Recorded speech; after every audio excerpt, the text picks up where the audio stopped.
Sa kontinente ng Xuanshan, ang malalakas ang naghahari. Mula sa pagpapatatag ng pundasyon, pagpapanday ng sandata, pagbuo ng core, hanggang sa nascent soul. Shu Wuji, Yeching Tian. Ang tagal mo na rito sa sekta, pero hindi mo man lang maabot ang antas ng pagpapatatag ng pundasyon.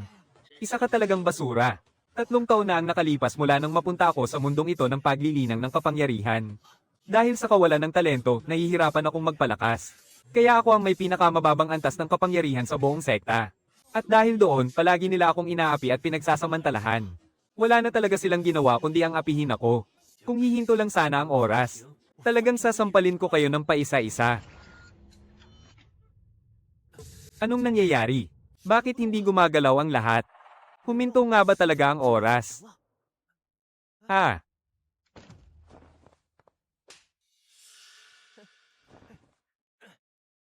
ang galing, ngayong may kakayahan na akong magpahinto ng oras. Tingnan ko lang kung sino pa ang mangangahas ng mga api sa akin. Kada 3 buwan, ang sekta ay namimigay ng mga Paeldores para sa pag-angat ng antas sa mga alagad nito. Pero ako, kahit kailan ay walang natanggap. Siguradong ibinubulsa mo lang ang para sa akin. Kung hindi, bakit hanggang ngayon ay hindi pa rin ako nakakaangat ng antas? Tingnan natin kung may itinago kang ang Paeldores sa katawan mo. Teka, ano ito? Isang mapa ng kayamanan. Detalyadong nakasulat dito ang kontinente ng Xuanshan. At ang mga tagong kayamanan sa mga ipinagbabawal na lugar ng 7 malalaking sekta. Grabe. Kasama rin pala rito ang lokasyon ng tago nating kayamanan sa sarili nating sekta.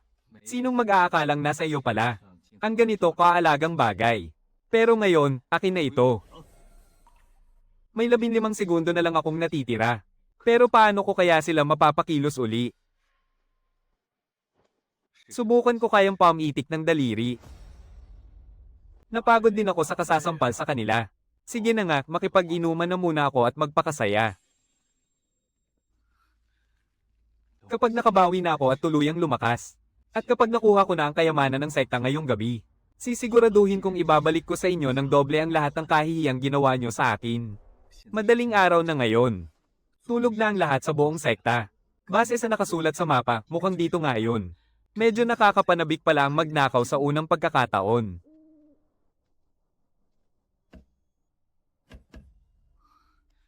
Hindi ko mahanap ang mekanismo. Wala namang bumubukas dito, anong gagawin ko ngayon?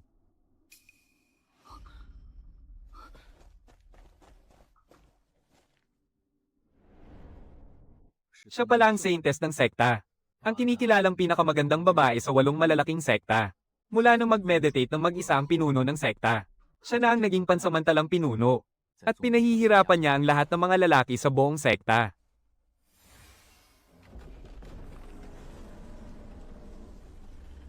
Kaya pala, na-activate ang Pormasayon. Kaya pala walang kahit anong switch. Sino ang nangangahas na pumasok sa ipinagbabawal na lugar ng sekta ng Tianling? Tigil ang oras. Tama nga si nanay. Kung gaano kaganda ang isang babae, ganoon din siya kalupit. Muntik na akong mamatay doon ah.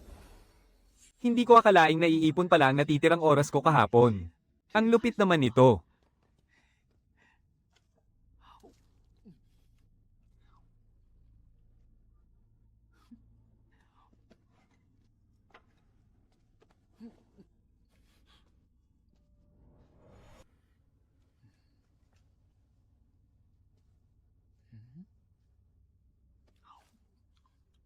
Dahil siya ang saintess ng sekta. Siguradong may dala siyang mga natatanging kayamanan. Ang sinturon ng Chenkun. Isang dekalidad na mahiwagang imbakan. Kayang maglaman ng kahit anong bagay. At hindi mo na kailangang magpatak ng dugo para maging sayo to. Magandang bagay to, kukunin ko na. Isang saintess pero ang hirap naman niya. Wala siyang ibang dala bukod sa sinturon ng Chenkun. Ay, bakit ko ba nakalimutan? May nabanggit nga pala noon tungkol sa natatanging gamit ng saintess. Isang mahiwagang kagamitan para sa proteksyon. Ang damit ng hangin at kidlat. Nagawa mula sa siyam na antas ng makalangit na kulog. Na araw-araw niyang isinusuot at hinding-hindi hinuhubad. Hindi ko alam kung ito nga ang damit na yun. Subukan ko kaya.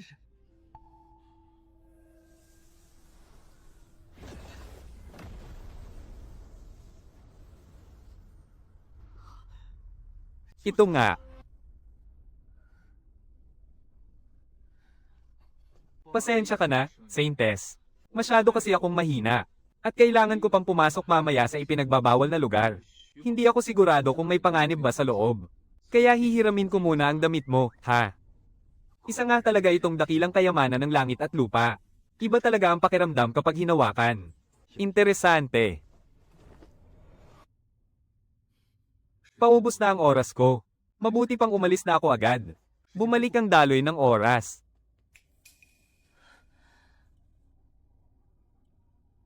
Bakit nasa labas na ako?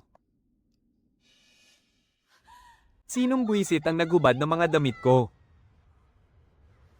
Nagsisisigaw na sa labas ang Saintes. Pero kahit mapatid pa ang lalamunan niya sa kasisigaw, hindi niya pa rin malalaman na ako ang gumawa nito. Hihihi. Tingnan ko nga kung anong nakatago sa mahiwagang pouch na to.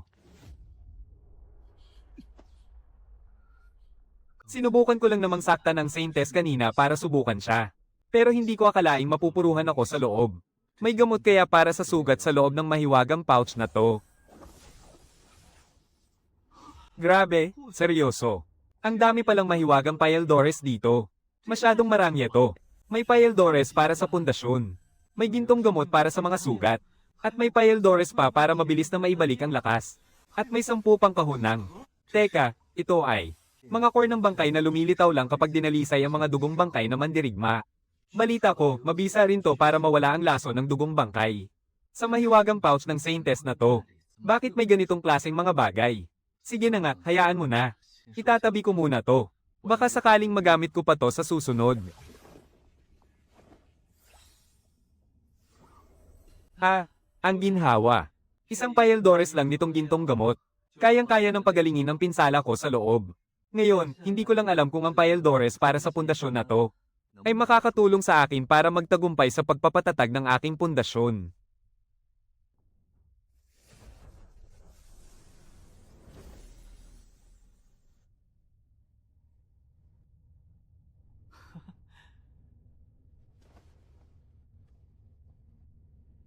Titingnan ko muna ang ipinagbabawal na lugar na to, HMPH.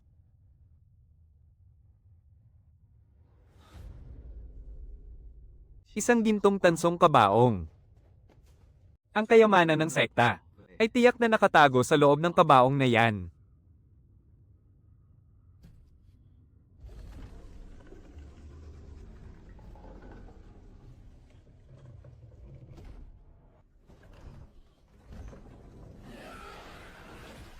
Haha. Huminto ang oras. Ha. Isang dugong bangkay. Nabalitaan ko na Rati, na may alamat sa loob ng sekta tungkol sa paglikha ng dugong bangkay na mandirigma. Hindi ko akalaing totoo pala yun. Ha? Huwag mong sabihing nakagat ako. Lagot na talaga. Tunay nga na nakagat ako.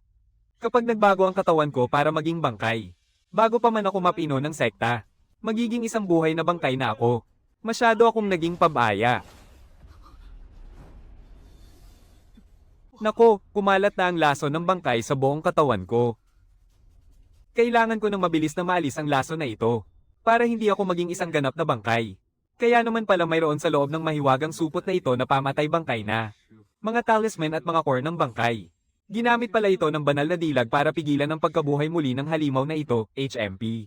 Sakto, magagamit ko pala ito ngayon.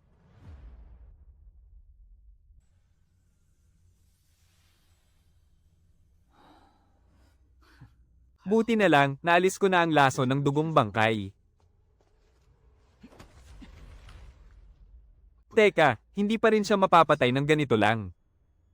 Kailangan ko, sa harap mismo ng hayop na ito, tuluyang burahin ang kanyang katawan at kaluluwa.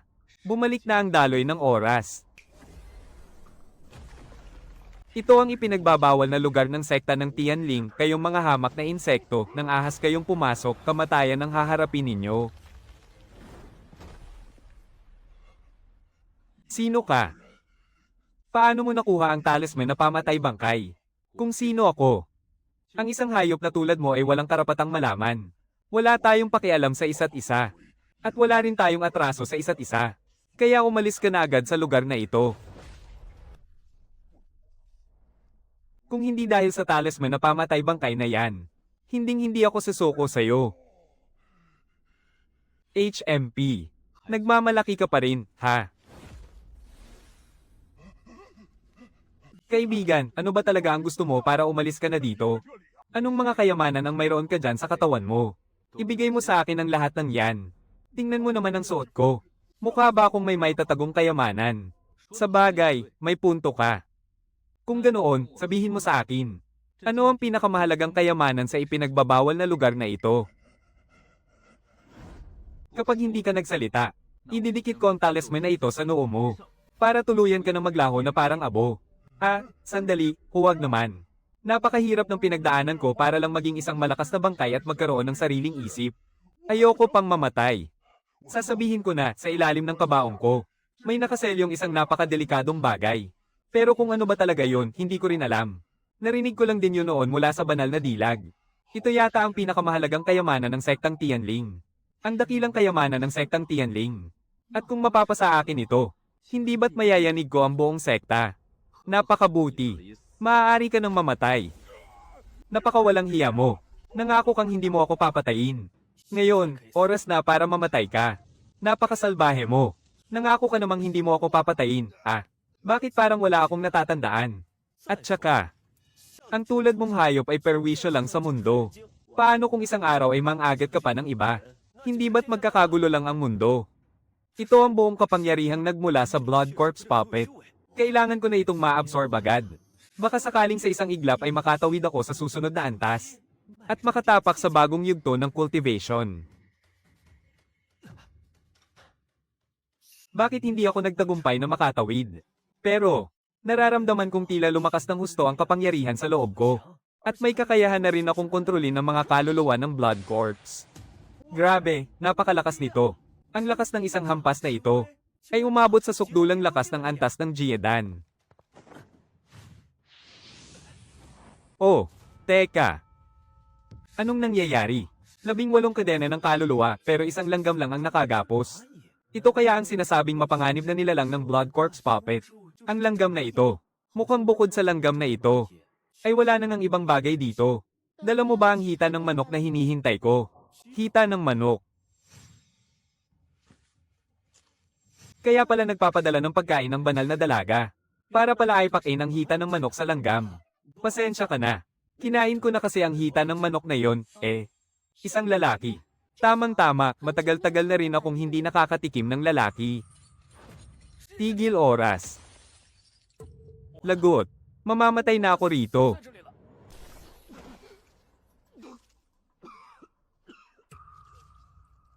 Napakasakit. Parang winasak ang buong puso ko. Kakakuha ko pa lang ng pambihirang lakas ko tapos mamamatay na agad ako ng ganito. Hindi ko matatanggap to. Sandali, may mali. Pamitik naman ako ng daliri mula sa malayo kanina, Pero kahit na pinatay niya ako, dapat ay napatigil pa rin siya sa kinatatayuan niya. Nabutas na nga ang puso ko. Pero paanong buhay pa rin ako? Baka naman pumasok ako sa isang ilusyon.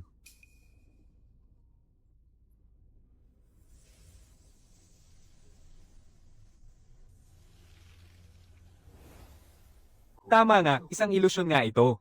Mukhang hindi talaga ordinaryo ang kakayahan ng langgam na ito. Sabi ko na nga ba, kahit nakatali pa siya ng mga bakal na kadena, paano naman niya ako mapapatay ng ganoon kadali? Bumalik na ang takbo ng oras. Lalaki, hindi ka pa pala namamatay. Tinamaan ka na nga ng aking ilusyon. Pero nagawa mo pa ring makawala ng walang kahit anong galos. Hindi masama, hindi masama. Ikaw pala ang mapanganib na nilalang na kinulong ng sekta rito. Isang maliit na langgam lang pala. HMPH, lakas ng loob ng lalaking tong tawagin akong maliit na langgam. Hindi mo ba alam na ako ang makapangyarihang Chonjiao-an? Ang nananalaytay sa aking mga ugat ay ang dugo ng sinaunang halimaw na Chonjiao-an. Isang lakas na higit pa sa kapangyarihan ng mga banal na nilalang. Sinong mag-aakala na ang kinulong ng sekta rito ay isang sinaunang halimaw? Sinasabing ang nilalang na ito ay kayang daijin ang anumang diskarte gamit ang purong lakas. At sabay na lumalakas ang kanyang kaluluwa at katawan. Kaya nga nitong tapatan ng harapan ng mga malalakas na nasa antas Diyos. Kung mapapaamo ko lang siya, at masasakyan ko palabas ng lugar na ito, tiyak na wala ng mga ngahas na kalabanin ako. Ikaw na maliit na langgam. Lakas mo namang magyabang at magmalaki, Sinaunang dugo pangaraw. Kung ganoon, bakit ka pa rin nakakulong dito sa sekta? Sa alam ko kasi, ang mga bihirang halimaw na tulad nyo, ay dapat nasa itaas na mundo naninirahan. At hindi rito sa ating mababang mundo. Nahulog ako sa patibong ng isang napakalakas na nilalang kaya malubha akong nasugatan. At nagmamadali akong tumakas patungo rito sa mababang mundo. Sinong mag-aakala na timing naman akong nahuli ng Tianlingsek? At kinulong ako sa lugar na ito. Dahil gusto nila akong paamuhin para maging tagapagtanggol ng kanilang sekta. Pero tinanggihan ko sila. Dahil ako ang mapagmataas na Chonjiyawan. Hindi ako basta-basta magbabantay lang ng bahay para sa iba. Kahit ang sekta, sinubukan akong paamuhin pero nabigo sila. Mukhang kung gusto kong paamuhin ang langgam na to para gawing sakayan. Kailangan ko ring magbuhos ng matinding lakas. Hoy, maliit na langgam. Gusto mo bang umalis dito? Siyempre naman. Pero kaya mo ba talaga? 18 tanikala ng kaluluwa ang nakagapo sa akin. At bawat isa sa mga yun, nakabaon sa mga buto ng aking balikat. Kailangan ng susi ng bagwa para mabuksan ang mga tanikalang ito. At mapalaya ako. Kung hindi, sa mababang antas ng kapangyarihan mo. Hinding-hindi mo masisira ang gapos na to gamit lang ang lakas mo. Parang nakita ko na yun sa loob ng aking mahiwagang supot. Maliit na langgam. Tingnan mo, ano to? Paano ka nagkaroon ng susi ng bagwa? Saan mo yan nakuha? Ninakaw ko lang. Kung hindi, sa mababang antas ng kapangyarihan ko. Paano ako makakapasok ng malalim sa bawal na lugar ng sekta? Sa bagay, may punto ka naman. Kung ganoon, bilasan mo at palayain mo na ako. Bibigyan kita ng buhay na walang hanggan bilang ganti. Mahaba ang landas ng paglilinang ng kapangyarihan. Buhay na walang hanggan. Isang alamat lang naman yan sa mundong ito. O baka naman, babae ang gusto mo.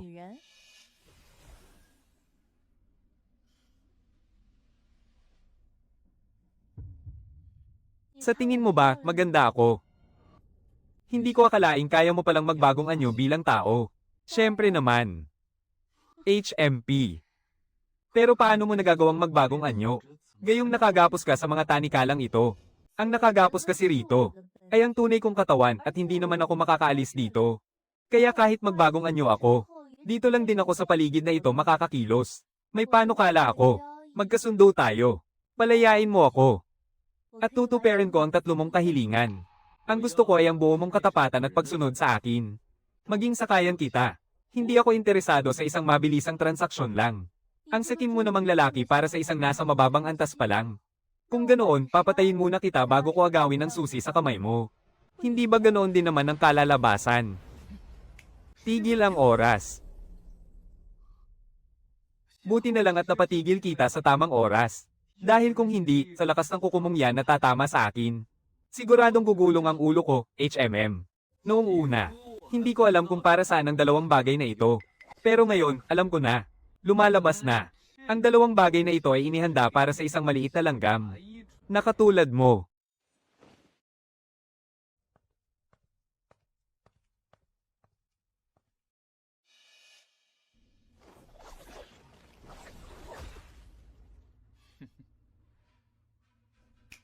Balik sa normal ang oras. Papatayin kita. Anong nangyayari? Bakit mo ako biglang iginapos, ha? Dahil hinding-hindi mo ako kayang tapatan. Ha, isang walang kwentang tulad mo na nasa mababang antas pa lang. May gana ka pang magmayabang ng ganyan. Kapag nakawala ako sa bulok na lubad mong ito, kukunin ko ang buhay mo,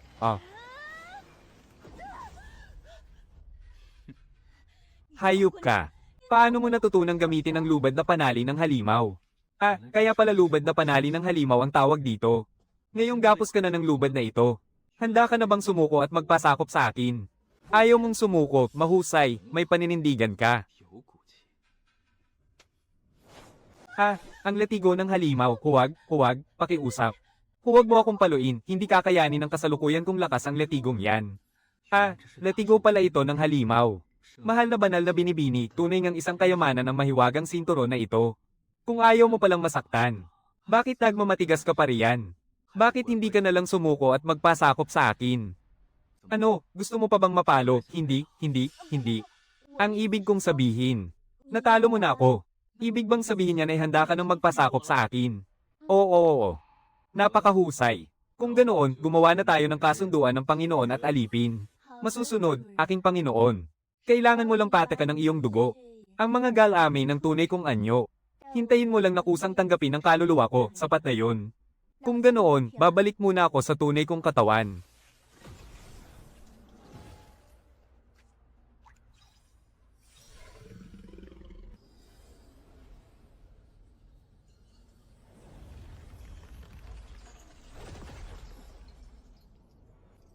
Amo ko, mula ngayon ay tapat mo na akong lingkod. Gamitin mo lang ang iyong bagwa na susi para tuluyan mo na akong mapalaya. Teka, nasaan naman ang susiyan nito? Nandito lang oh. Ipasok mo ang iyong bagwa na susi sa butas ng susiyan ng disenyong bagwa na ito. At kusa na itong mabubuksan.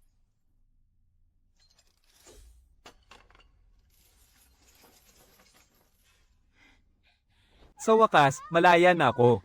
Sa wakas, makakaalis na rin ako sa kasumpa-sumpang lugar na ito. Ha ha ha, amo ko. Hindi mo ba naramdaman pagkatapos ng ating kasunduan? Ang magagandang bagay na hatid ko sa'yo. Sige na, subukan mong damhin ng maigi. Anong magandang bagay naman yun? Ang nararamdaman ko lang sa ating kasunduan ay, may malubha kang pinsala sa loob ng katawan mo. At may likas na kapangyarihan ng lahi ninyong mga Chanjiao. Na kaya ninyong palakasin ang inyong lakas sa pamamagitan lang ng pagkain. Sa tingin ko, kaya ka kumain ng hita ng manok kanina. Ay dahil din sa pambihirang kakayahang ito, hindi ba?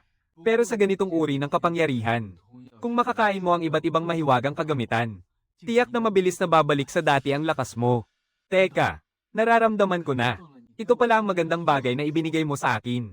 Ang banal na mata ng langit, na nakakakita sa loob ng kahit anong bagay.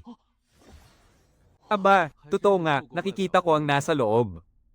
Kalansay na lang ang natitira. Amo ko, naramdaman mo ba ang lakas na ibinigay ko sa'yo?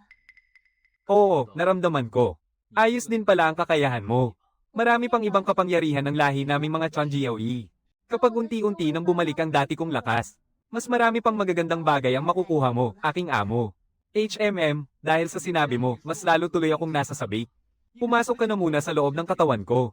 Isang araw, dadalhin kita sa ibang mga sekta para magnakaw ng mga kayamanan. Para mas mabilis mong mabawi ang rurok ng iyong lakas. Magnakaw ng kayamanan, gusto ko yan. Kung ganoon, bakit hindi natin simulan sa pagnanakaw sa sektang Tianling ngayon na? Teka lang. Sa buong sekta ng Tianling, ikaw ang pinakamahalagang kayamanan. Kaya wala nang saysay kung magnanakaw pa ako ng ibang kayamanan. Ay, oo nga pala. May isang kayamanan dito na siguradong magugustuhan mo. Ito ang kasuotan ng hangin at kulog. Isinusuot yan ng sagradong dalaga. Panginoon, paano niyo po yan nakuha? Ninakaw ko lang. Sige na, bilisan mo at gawin mo na yung bahagi ng lakas mo.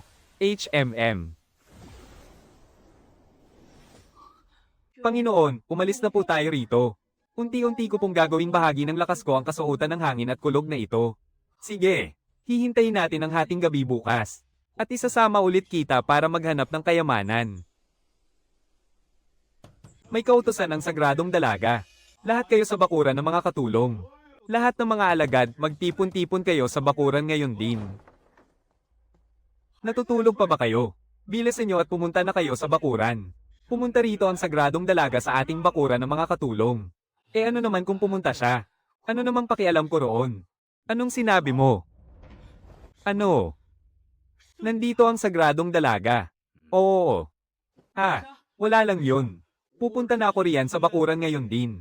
Hindi kailanman pumunta ang sagradong dalaga sa lugar ng mga katulong. Huwag mong sabihin dahil ito sa paghubad ko sa damit niya kagabi. Kaya sinusugod niya ako rito. Pero imposible namang malaman niyang ako ang may gawa niyon, di ba? Ano ba talaga ang nangyayari? Kasi sikat pa lang ng araw pero tinipon na tayong lahat dito. SSSHH, hinaan mo lang ang boses mo. Nabalitaan ko na nawawala raw ang mahiwagang sandata ng ating sekta. Galit na galit ang sagradong dalaga. Nag-iimbestiga na siya ngayon ng maigi. Kung titingnan, mukhang hindi niya alam na ako ang naghubad ng palda niya. Pumunta lang siya rito para magtanong-tanong. Hay, mabuti naman kung ganoon. Maluwag na ang loob ko. Sagradong dalaga, nandito na po ang lahat ng mga alagad mula sa bakuran ng mga katulong. Naparito po ba kayo dahil sa nawawalang gamit ng ating sekta? Masisiguro ko po sa inyo, na ako ang nag-aalaga sa mga alagad na ito. Hinding-hindi sila gagawa ng anumang bagay na magdadala ng kahihiyan sa ating sekta. Oo po, pasensya na po. Tama po kayo, sagradong dalaga. Hinding-hindi na po ako muling sisibat. Ngayon, ako na banal na dalaga ay may gustong itanong sa inyo. Ano ang ginagawa ninyo kagabi sa kalagitnaan ng gabi? Magsabi kayo ng totoo. At kailangan ninyo ng saksi na magpapatunay nito. Kung hindi, tatanggalan ko kayo ng kapangyarihan. At palalayasin sa ating sekta. Paano ito? Kagabi, ako lang mag-isa ang pumunta sa pinagbawalang lugar sa likod ng bundok. Kaya wala man lang akong maipapakitang saksi na wala ako roon. Mahal na banal na dalaga, kagabi po ay isinama kami ng dakilang elder pababa ng bundok. Pumunta po kami sa bahay aliwan para uminom. Nagpatawag pa nga po kami ng pinakamagandang babae roon para samahan kaming magsaya. Kaninang umaga lang po kami nakabalik dito sa sekta. Nagpunta kayo sa bahay aliwan. Opo, napakabigat po kasi ng stress sa aming pagsasanay. Kaya uminom po kami ng kaunti para mabawasan ang pagod. Mahigpit na ipinagbabawal sa patakaran ng sekta ang pagkahumaling sa mga makamundong bagay. At ikaw, bilang dakilang elder ng seksyon ng mga trabahador, naglakas loob ka pang manguna sa paglabag sa batas para lang magpakasaya sa mga babae. Mahal na banal na dalaga, nagkamali po ako. Hindi ko na po ito uulitin. Sige na huwag mo na itong gagawin muli. Mukhang ang taong nagnakaw ng palda ko kagabi at kumuha ng aking mahiwagang sinturon ay wala rito. Bukod doon, ang nakakulong sa pinagbawalang lugar na. Mahiwagang langgam ay nawawala rin. Hindi ko alam kung iisang tao lang ba ang may gawa ng lahat ng ito. Mahal na banal na dalaga, may naalala po pala ako bigla. Kagabi, nung isama ko ang mga alagad. Kahit totoo pong pumunta kami sa bahay aliwan. Si Yeshing Tia naman ay, hindi namin kasama kagabi. Kaya walang nakakaalam kung ano ang ginawa niya kagabi. Lintik na matandang ito kapag nakakita talaga ng pagkakataon. Talagang lagi niya akong gustong ipahamak. Ano ang ginagawa mo kagabi? Natutulog po ako. Sino ang kasama mong natulog? Ako lang po mag-isa ang natutulog. Ibig sabihin, wala kang mapapakitang saksi na magpapatunay niyan. Mga bantay, hulihin siya. Dalhin siya sa hukuman ng sekta. Mahal na banal na dalaga, pinagbibintangan ninyo lang po ako. May nawawalang gamit ang sekta. Pero mababang antas pa lang naman ang kapangyarihan ko. Paano naman magkakaroon ng kakayahang magnakaw ng mga kayamanan ng sekta ang isang tulad niya? Foundation stage, hindi ba't isang walang silbi lang itong si Yeching Tian kahapon? Paano siya biglang nakatuntong sa antas ng foundation ngayon? Isang cultivator sa antas ng foundation. Talagang wala siyang kakayahang pumasok sa bawal na lugar sa likod ng bundok. Hinubere niya ako ng palda. Ninakaw ang aking supot ng Chenkon. At pati na rin ang upuan ko roon, tinangay niya. Pakawalan niyo na siya. Mababa pa ang antas ng kanyang foundation. Wala siyang kakayahang magnakaw ng kahit ano sa sekta. Pamilyar talaga ang sinturon ng Chenkon na yan. Bakit kung titingnan ko, lalong nagiging kamukha nung ninakaw sa akin? Nako, mukhang mabubuko ako. Agawin natin at tingnan para malaman ng totoo. Kapag may mga gamit ko sa loob nito, ibig sabihin, siya nga ang nagnakaw kagabi. Hinto ang oras. May natitira pa akong 9 na segundo kagabi na hindi ko nagamit. Ngayon naman, nakakaipon ako ng 30 segundo kada araw. Pangatlong araw na ngayon, kaya umabot na ito sa 69 na segundo. Sana balang araw. Magagawa kong ihinto ang oras ng isang buong araw. Napakaganda sana yun. Kailangan ko tong may tago. Dahil kung mapapasa kamay ito ng banal na dalaga, mapapatunayan talaga na ako nga ang nagnakaw ng mga kayamanan niya. Pero saan ko naman kaya ito itatago? Hoy, munting langgam. Matutulungan mo ba akong itago itong sinturon ng Chenkon? Siyempre naman, aking Panginoon. Ipagdikit niyo lang po ang sinturon ng Chenkon sa inyong palso. At kaya ko na itong ipasok gamit ang aking isip. Ngayon, kahit kapkapan pa niya ako, hinding-hindi niya ito mahahanap. Gusto mo akong kapkapan, di ba? Kung ganoon, ako muna ang kakapkap sa iyo. Tingnan natin kung may iba ka pang tinatagong kayamanan. Wow! Isa pala itong pambihirang kayamanan para sa proteksyon ng isip. Para hindi masugatan ng kaluluwa mo kapag inatake ito ng espiritual na kapangyarihan. Bakit hindi ko nakitang suot mo ito kagabi? Sa bagay, hindi na iyon mahalaga. Dahil ngayon, sa akin na ito. Ayos.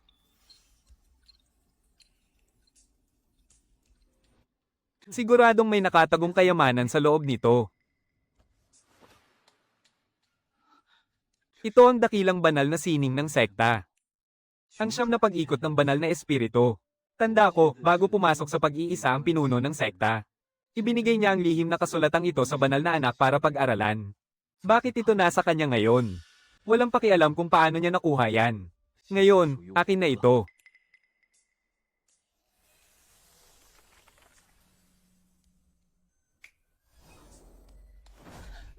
Mahal na Saintes, maraming tao ang nakatingin sa atin. Bakit mo ba ako hinahawakan? Hinahawakan kita dahil nasa baywang mo ang aking sinturong Chenkun. Teka, kakaiba. Bakit parang walang anuman dito? Malino kung nakitang nakasabit sa baywang ng batang ito ang sinturong Chenkun kanina lang. Anong sinturong Chenkun po? Mahal na Saintes, huwag naman po kayong magbiro ng ganyan. Ang sinturong Chenkun ay isang banal na kayamanan ninyo. Sa buong sekta, tanging kayo lang ng pinuno. Pati na ang mga tagapagtanggol ang may karapatang magsuot niyan. Sa isang mababang alagad na tulad ko, paano naman mapupunta sa akin ang inyong sinturong Chenkun? Pero, malino kung nakitang nakasabit iyon sa baywang mo kanina lang. Wala naman akong nakitang ganoon. Nagkamali lang ba talaga ako ng tingin? Hindi. Imposible, tiyak na itinago ito ng batang ito. Mahal na Saintes, ano pong ginagawa ninyo? Tumahimik ka, magsalita ka pa at ipapuputol ko ang dila mo. Mukhang nagkamali nga talaga ako ng tingin. Tutal, halos magkakapareho lang naman ang itsura ng mga sinturong Chenkun.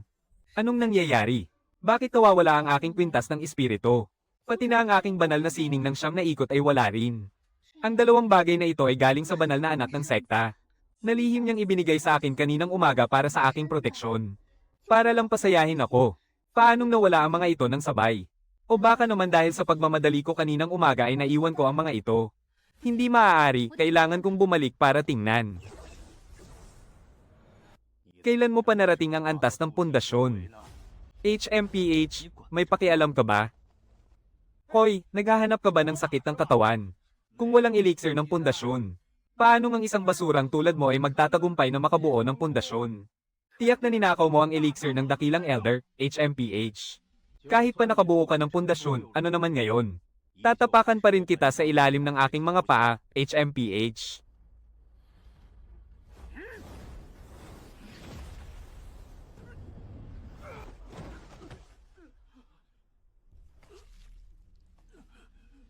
Wow, isang master pala sa antas ng Chi ang elder.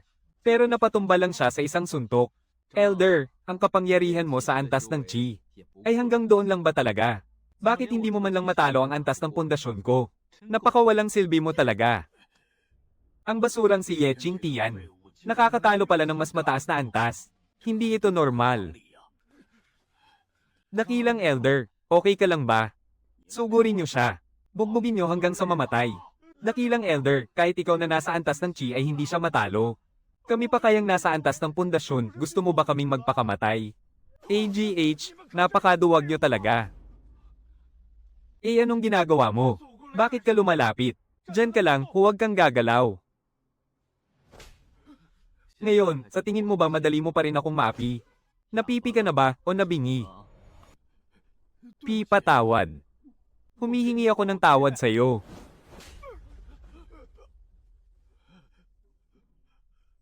Sa tingin mo ba ang paghingi mo ng tawad sa akin ngayon ay may magagawa pa? Ano bang gusto mong mangyari? Hindi ko talaga inaasahan na makakaganti ka sa akin kahit kapapasok mo pa lang sa antas ng pundasyon.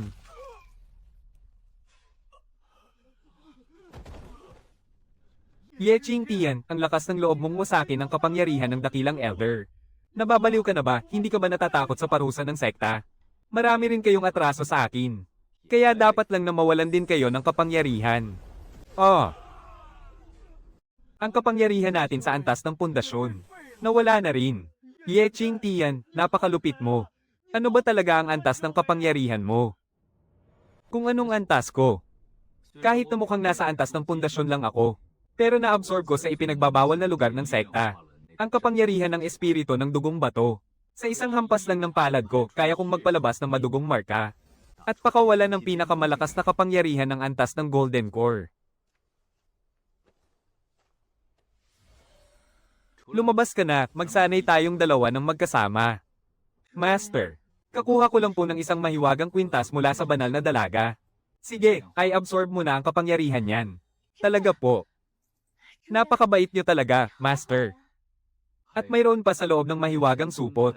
Mayroon ding ilang mga paeldores para sa pagbuo ng pundasyon at pagpapadalisay ng enerhiya. Hindi ko kinain ng mga yan, itinira ko para magamit mo sa pagsasanay.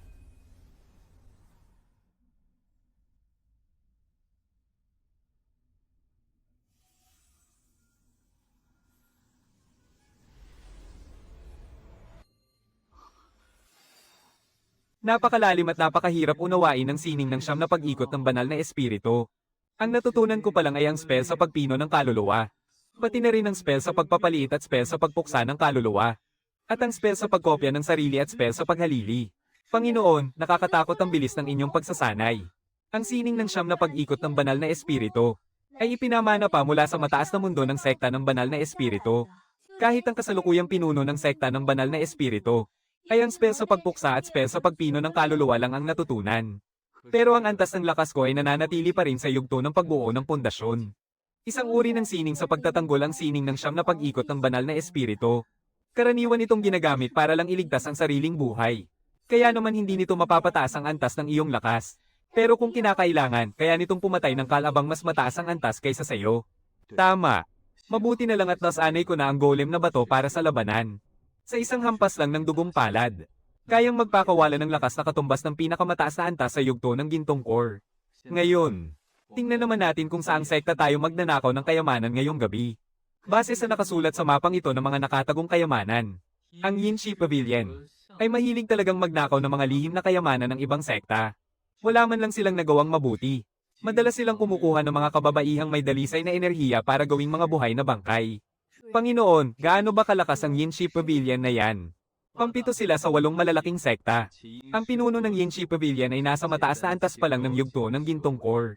Ngayong gabi, doon tayo maghahanap ng kayamanan sa libingan ng mga patay ng sektang yan. At para na rin mabawasan ang kasamaang nagpapahirap sa mga tao. Pinuno, mukhang oras na po. Pwede na natin silang ihagis sa hurno para gawing mga banal na bangkay. Magaling, ang huling layunin ng ating Yinshi Pavilion ay ang gawin ng lahat ng kababaihan sa buong lupain ng Xuanshan na maging mga buhay na bangkay natin para kontrolin at magsilbi sa atin. At doon natin sasakupin ang buong mundo ng mga immortal. Simula na ang ritual, hahaha. Mukhang masaya rito, Ito ba ang bulwagan ng libingan ng Yinshi Pavilion?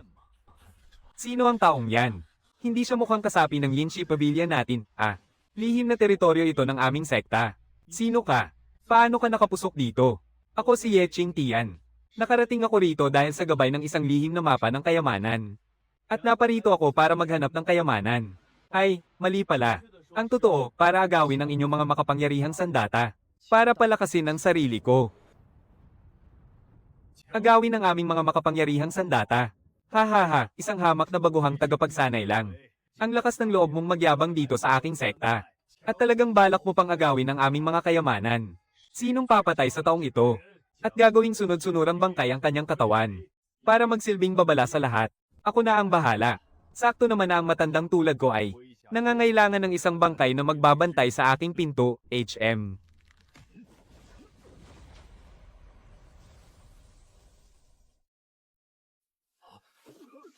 Ang dakilang nakatatanda ay nasa pinakamataas na antas na ng kapangyarihan. Pero paanong nadurad siya ng isang suntok lang? Masyado kayong mayabang sa inyong mataas na antas ng kapangyarihan. Pero sa harap ko, kayang-kaya ko kayong tapusin sa isang saglit lang. HM, hindi ko akalain na ang isang munting baguhang tulad mo ay makakapatay sa nakatatanda ng sekta ng Yinshi, talagang nalinlang mo kami.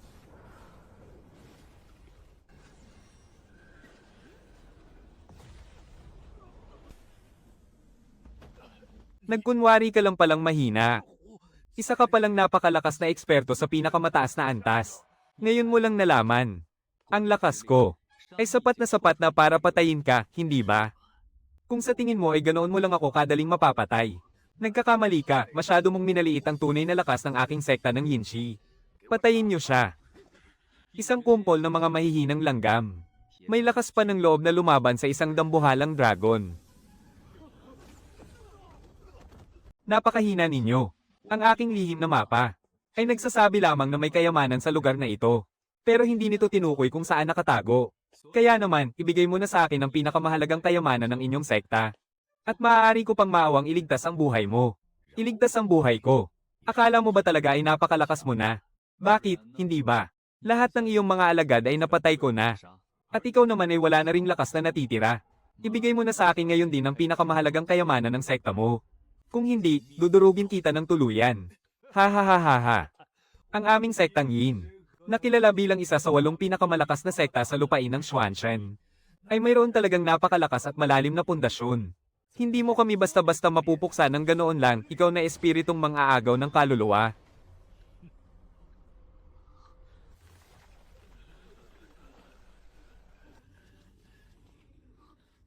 Ang kapangyarihan ng mga patay na ito ay biglang umakyat mula sa paunang antas patungo sa antas ng dakilang kaluluwa. HMM. Hindi masama. Bagamat ang lakas ko ay nasa mataas na antas pa lamang ng gintong core. Ngunit ang lahat ng mga alagad sa buong sekta ay matagal ko nang ginawang mga bangkay sa antas ng dakilang kaluluwa. Hindi ba't gusto mong agawin ang pinakamahalagang kayamanan ng aming sekta? Sige, subukan mo, tingnan natin kung paano mo sila lalabanan. Mga eksperto ng dakilang kaluluwa, palibutan at patayin siya, mamatay ka na. Hay, akala ko pa naman ay may darating na napakalakas na eksperto sa rurok ng gintong core, na kayang lumaban at ubusin ang lahat. Pero mukhang mamatay lang siya sa kagat ng mga ito, hoy. Dakilang Ginoo, magpakatatag ka, kaya mo yan. Huwag kang papayag na mapatay ka lang sa kagat. Naglakas loob ka pang maghasik ng kaguluhan sa teritoryo ko. Ngayon, nasaan na ang yabang mo? Sinasabi ko sa iyo, ang mga buhay na bangkay na ito ay unti-unting lalapangin ang iyong laman hanggang sa madurage ka ng tuluyan. Kung naglakas loob akong pumunta rito ng harapan sa sekta mo, para agawin ang mahiwagang sandata, ibig sabihin ay may sapat akong lakas. Alam mo ba yon? Tigil oras.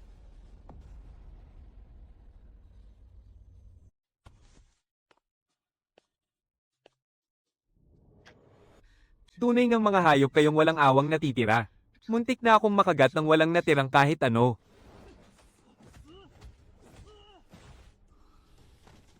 Hindi ko akalaing ang mga buhay na bangkay sa antas ng dakilang kaluluwa ay mayroon pa palang natatanging esensya ng bangkay. Napakagandang bagay nito ah. Bagamat hindi ito kasalakas ng tunay na kapangyarihan ng isang eksperto sa antas ng dakilang kaluluwa, maaral ko pa rin itong gamitin sa aking pagsasanay. Kunin. Ibalik ang oras. Anong nangyari? Paano mo napatay ang aking mga bangkay na nasa antas ng dakilang kaluluwa? Ha? Ha ha ha, hulaan mo. Sa lakas mong yan, nasa antas ka lang naman ng gintong core. Hinding-hindi mo kayang patayin. Ang ganoon ka aming bangkay sa antas ng dakilang kaluluwa. May taglay ka bang mahiwagang kayamanan sa iyong katawan? Ang hari ng kabilang buhay na ang magsasabi sa iyo ng katotohanan. Gusto mo ba akong sakalin hanggang sa mamatay? Ha ha ha. Ang aming Yinshi Pavilion ay isa ring tanyag at malakas na sekta. Paano ito basta-basta mapapabagsak ng isang tulad mo? Mami Hong. Dakilang ninuno, parang awa nyo na, lumabas kayo sa inyong pag-iisa at iligtas ako.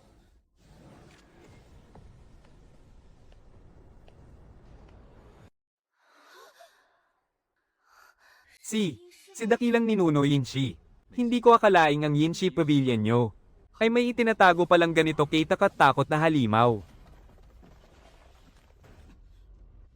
Ganoon siya kalakas, natural naman. Mula nang mamatay ang dakilang ninuno, ay patuloy siyang inalagaan ng bawat henerasyon ng mga pinuno ng aming sekta gamit ang sarili nilang esensya ng dugo upang palakasin siya. Kaya naman ngayon, ang lakas niya ay wala ng kapantay. Kahit pa nasa yugto ka ng Golden Core, o kahit malampasan mo pa ang yugto ng Nascent Soul at maging isang malakas na eksperto ng Void Stage. Kaya ka pa rin niyang tapusin sa isang iglap. Dakilang ninuno.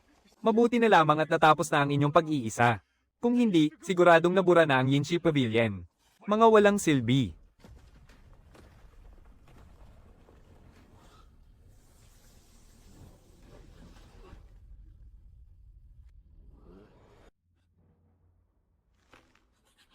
Huminto ang oras.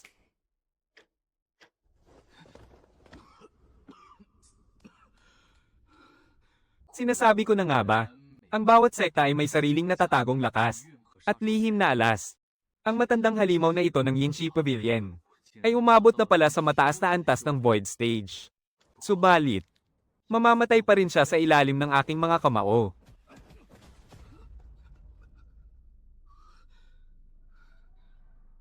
Hindi madaling patayin ng matandang halimaw na ito. Ang sugat sa kanyang katawan ay hindi sapat para tuluyang mapuksa ang kanyang kaluluwa. Ganito ba talaga ang ninuno ng isang sekta? Wala man lang kahit anong dala sa katawan niya. Hay! Ang matandang halimaw na ito. Parang wala siyang kaluluwa.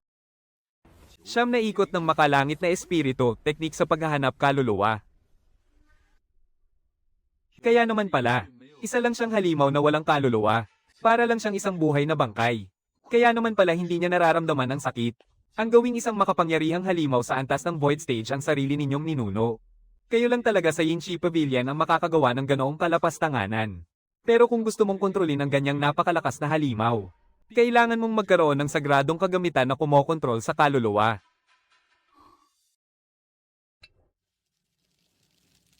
Ang lamparang piit kaluluwa. Mukhang ang nakakulong sa loob niyan ay walang iba kundi ang kaluluwa ng matandang halimaw na yun. Bumalik na ang takbo ng oras. Anong nangyayari? Paano ba nakuha ng lalaking ito ang lamparang piit kaluluwa? Hindi ba't nakatago ang bagay na yan sa Yinshi Pavilion? At hawak mismo ng pinuno. Napakakaiba. Palaging nasa kamay ng pinuno ng Yinshi Pavilion ang lamparang piit kaluluwa. At kailanman ay hindi niya ito ipinakita sa iba. Paano niya ito nakuha? Ang lamparang piit kaluluwa ko. Bakit nasa mga kamay mo yan? Ibalik mo sa akin yan ngayon din. Kung pilit mo yang aagawin, ay babasagin ko ang lamparang ito. At kapag nangyari yon, tuluyang maglalaho ang kaluluwa ng ninuno mo.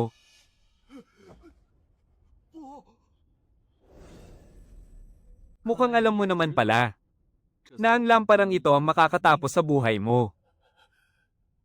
Ibaba mo ang para ang lamparang piit kaluluwa na ito ang hawak sa buhay mo. Bakit ko naman ito ibababa?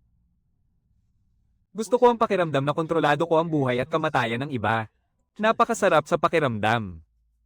Sino ka para pagbantaan kami gamit ang lamparang yan? Aba, nagagawa mo pa akong insultuhan. Gusto mo bang basagin ko na ang bagay na ito ngayon din? Para tuluyan ng mamatay ang ninuno mo.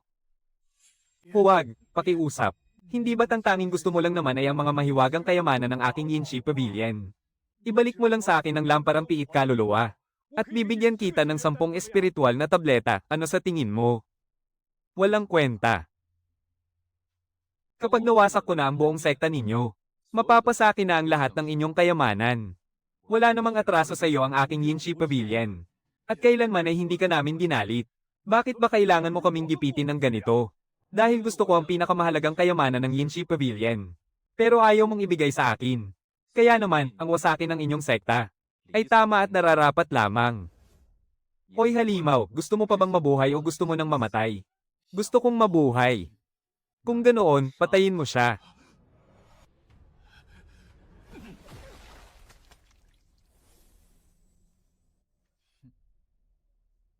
Ito ang inner core ng isang malakas na cultivation master. Hindi masama, maganda to. Sinwerte ako, napunta sa akin to.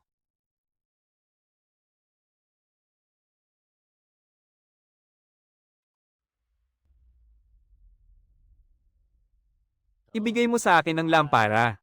Gustong-gusto mo ba talaga to? Pero sa ngayon, wala akong balak na ibigay to sa'yo. Balak mo bang tumakas? Kung ganoon, ngayon din ay dudurugin ko ang lampara ng kaluluwa. Huwag, luluhod na ako. Ano? Ano ba talagang gusto mong gawin? Ayaw ko pang mamatay, pakiusap. Wala naman akong sinabing papatayin kita. Siyempre, astig kaya kapag naging tauhan ko ang pinuno ng isang malakas na sekta. Siguradong napakasaya ng pakiramdam na yun. Kaya, nakuha mo ba ang ibig kong sabihin? Sige, pero 3 beses lang ako magiging tagapagtanggol mo. Wala kang karapatang makipagtawaran sa akin. Basta huwag lang sa mukha, ha?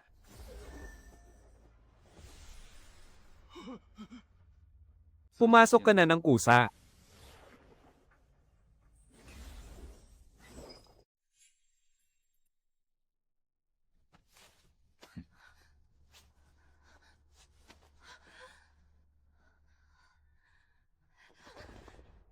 Maraming salamat po sa pagliligtas sa amin, dakilang master. Nagkataon lang yun. Ngayon, maaari na kayong umalis dito. Master, pwede po ba ninyo kaming tanggapin bilang mga alagad? Tanggapin kayo bilang mga alagad. Hindi ako interesado.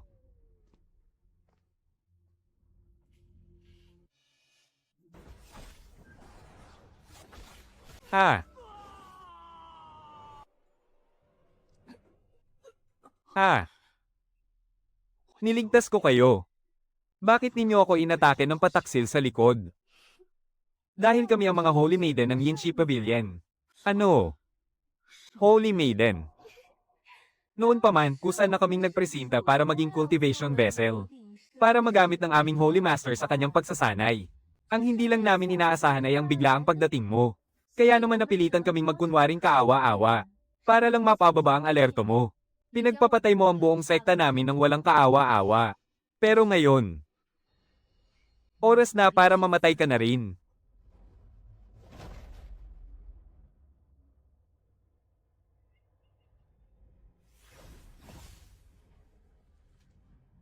Teka, anong nangyayari? Bakit siya naging tumpok ng dayami? Talisman ng pagpapalit katawan ito. Ibig sabihin, parang mayroon kang dalawang buhay. Sa buong kontinente ng Xuanshan. Ang nakakaalam lang ng ganitong teknik, ay ang walang katulad na sining ng sektang Tianling, ang siyam na siklo ng Tianling. Ha? Sino ba talaga ang lalaking iyon? Bakit niya alam ang teknik ng sektang Tianling? Maaari kayang siya ang pinuno ng sektang Tianling. Nakita ko na ang pinuno ng sektang Tianling. Hindi siya ganoon kagwapo kumpara sa lalaking iyon. Huwag na kayong manghula. Talisman lang ng pagpapalit katawan iyon. Siguradong nagtatago pa rin ang lalaking iyon sa dilim. Hindi lang binabantayan ng dakilang ninuno ng Yinshi ang Yinshi Pavilion, kundi mayroon din silang tatlong banal ng Yinshi. Akala nyo ba talaga pupunta ako rito para maghanap ng kayamanan ng hindi muna nag-iimbestiga? Bagaman kami ang mga banal na ina ng Yinshi. Hindi kailanman namin ipinakita ang tunay naming anyo sa mga estranghero. At saka, nakatali kami sa mga haligi. Paano mo na lamang may kakaiba sa amin? Kung kailan ko na lamang may problema sa inyong tatlo. Sandali, hayaan mong mag-isip ako. Siguro, doon mismo sa sandaling iyon.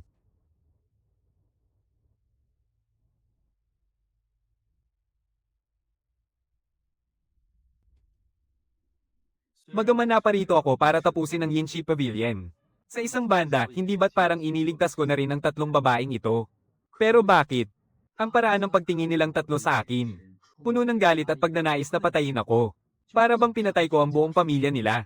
Sandali, may narinig na ako rito noon. May bali-balitang may tatlong banal na dalaga ang Yinshi Pavilion. Pero ngayong nalipol na ang Yinshi Pavilion, hindi pa rin sila nagpapakita.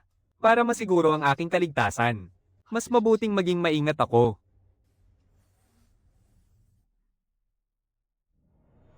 Hindi ko akalaing napakatalas ng iyong pakiramdam. Isang sulyap lang ang pinakita namin. Pero napansin mo agad. Kaya ngayon, pwede na kayong mamatay, papatayin mo kami. Ha? Hindi naman sa minamaliit ka namin. Nasa antas ka lang ng core formation. Nasa antas din kami ng core formation. 3 laban sa 1, nasa panig namin ang kalamangan. Ganoon ba, bakit hindi nyo palabasin ang inyong dakilang ninuno para lumaban? Pero kailangan muna nating siguraduhin na hindi tayo aatakehin ng dakilang ninuno. Hindi maaari, pataksil kayong sumalakay. Kaya naman ilalabas ko ang inyong dakilang ninunong Yinshi para turuan kayo ng leksyon. Dakilang ninuno. Huwag na huwag po kayong magpapagamit muli sa walang hiyang ito. Sa lakas nating tatlo, tiyak na mapapatay natin siya. Mababawi natin ang lamparang tagagapos ng kaluluwa para hindi kayo mamatay, dakilang ninuno. Bilis, durugin mo sila ngayon din. Kung hindi, wawasakin ko ang lamparang tagagapos ng kaluluwa ngayon din. Para maglaho ng lubusan ng iyong katawan at kaluluwa. Dakilang ninuno, kapag pinatay niyo kami, tuluyan ng mabubura ang ating sektang Yinshi sa mundong ito. At saka, kapag pinatay niyo kami. At sumire sa usapan si Ye Qingtian sabay basag sa lamparang tagagapos ng kaluluwa. Mamatay pa rin po kayo. Tama kayong tatlo.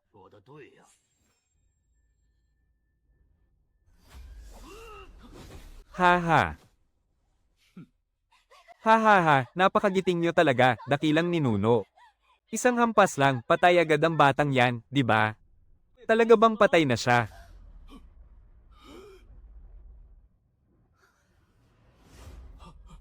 Anong nangyayari? Hindi ba siya napatay? Pero kitang-kita naman nating naging dugong umaagos lang siya kanina. Gumamit na naman ba siya ng teknik ng huwad na katawan? Ito ang teknikang paghahati sarili ng siyam na ikot ng makalangit na espiritu. Napakasindak-sindak ng Ye Ching Tian na yan. Sa pagkakaalam ko, ang pinuno ng sektang Tianling na kasalukuyang nakabukod para magsanay. Ay ang teknikang pumupuksa ng kaluluwa lamang ang nagawang maperpekto. Pero ang Ye Ching Tian na ito, ay nagawang matutunan pati ang teknik ng huwad na katawan at teknikang paghahati sarili. Hindi kaya inihahanda siya, para maging susunod na pinuno ng sekta. Kung ganoon nga, kaya pala bigla na lang sumugod ang Ye Ching Tian na yan sa ating sekta ng walang dahilan. At nagnakaw ng harap-harapan ng walang takot. May katuturan nga ang kanyang mga ikinilos. Ito ang paraan ng sektang Tianling para magpasikat at magbanta sa atin. Binigyan na kita ng pagkakataong mabuhay. Pero pinili mo pa rin patayin ako.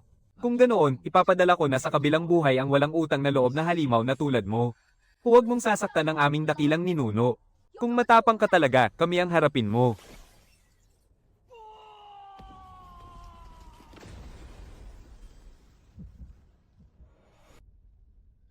Bakit walang nalaglag na bato ng pinagmulan?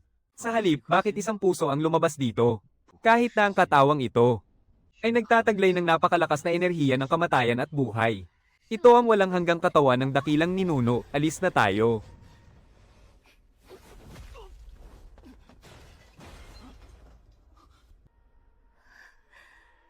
Kapag nilamon ko ang walang hanggang katawan ng ninuno, para na akong nagkaroon ng dalawang buhay. At kaya pa nitong pataasin ang kapangyarihan ko, para maabot agad ang pinakatuktok ng Hollow Void. Huminto ang oras.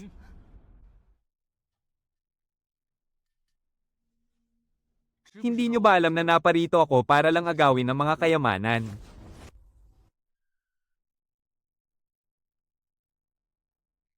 Bagamat bumubuhos dito ang napakatinding enerhiya ng kamatayan, napakalakas pa rin ang kapangyarihan ng buhay sa loob nito. Nako, nawawala na ang enerhiya ng buhay. Kailangan ko na itong lamunin agad. Pero kung lalamunin ko ng buo ng ganito, medyo nakakadiri naman. Mas mabuti pang tunawin at i-refine ko na lang ito. Isasabay ko na rin ang mga enerhiya ng Nascent Soul na nakuha ko noon. Para i-refine silang lahat ng sabay-sabay. Titingnan ko kung gaano katindi ang maaabot ng kapangyarihan ko. Sining ng siyam na pag-ikot ng makalangit na kaluluwa.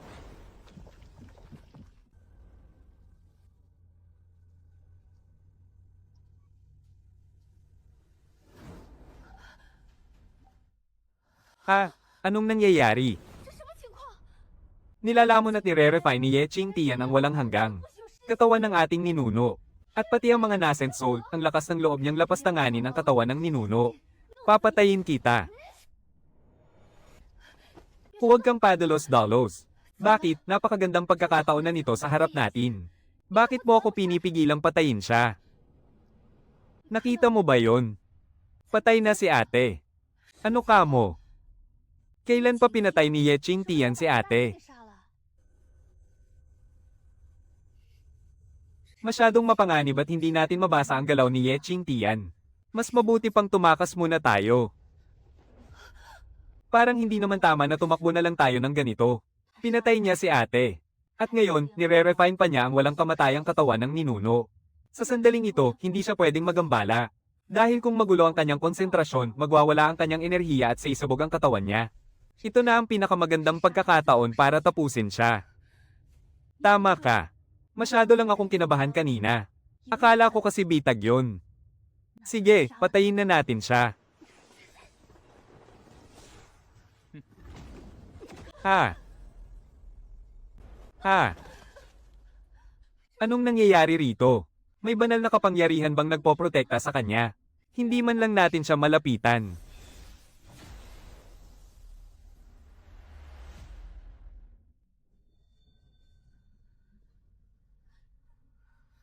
Isang boses ng babae.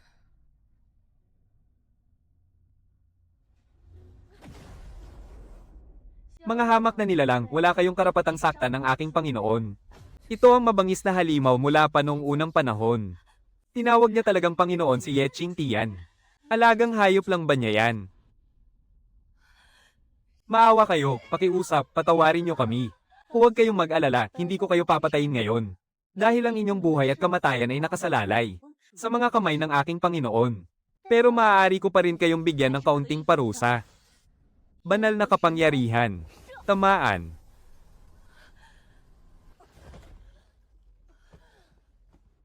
Patay na, ang kapangyarihan nating nasa antas ng gintong enerhiya ay nawala na ng tuluyan.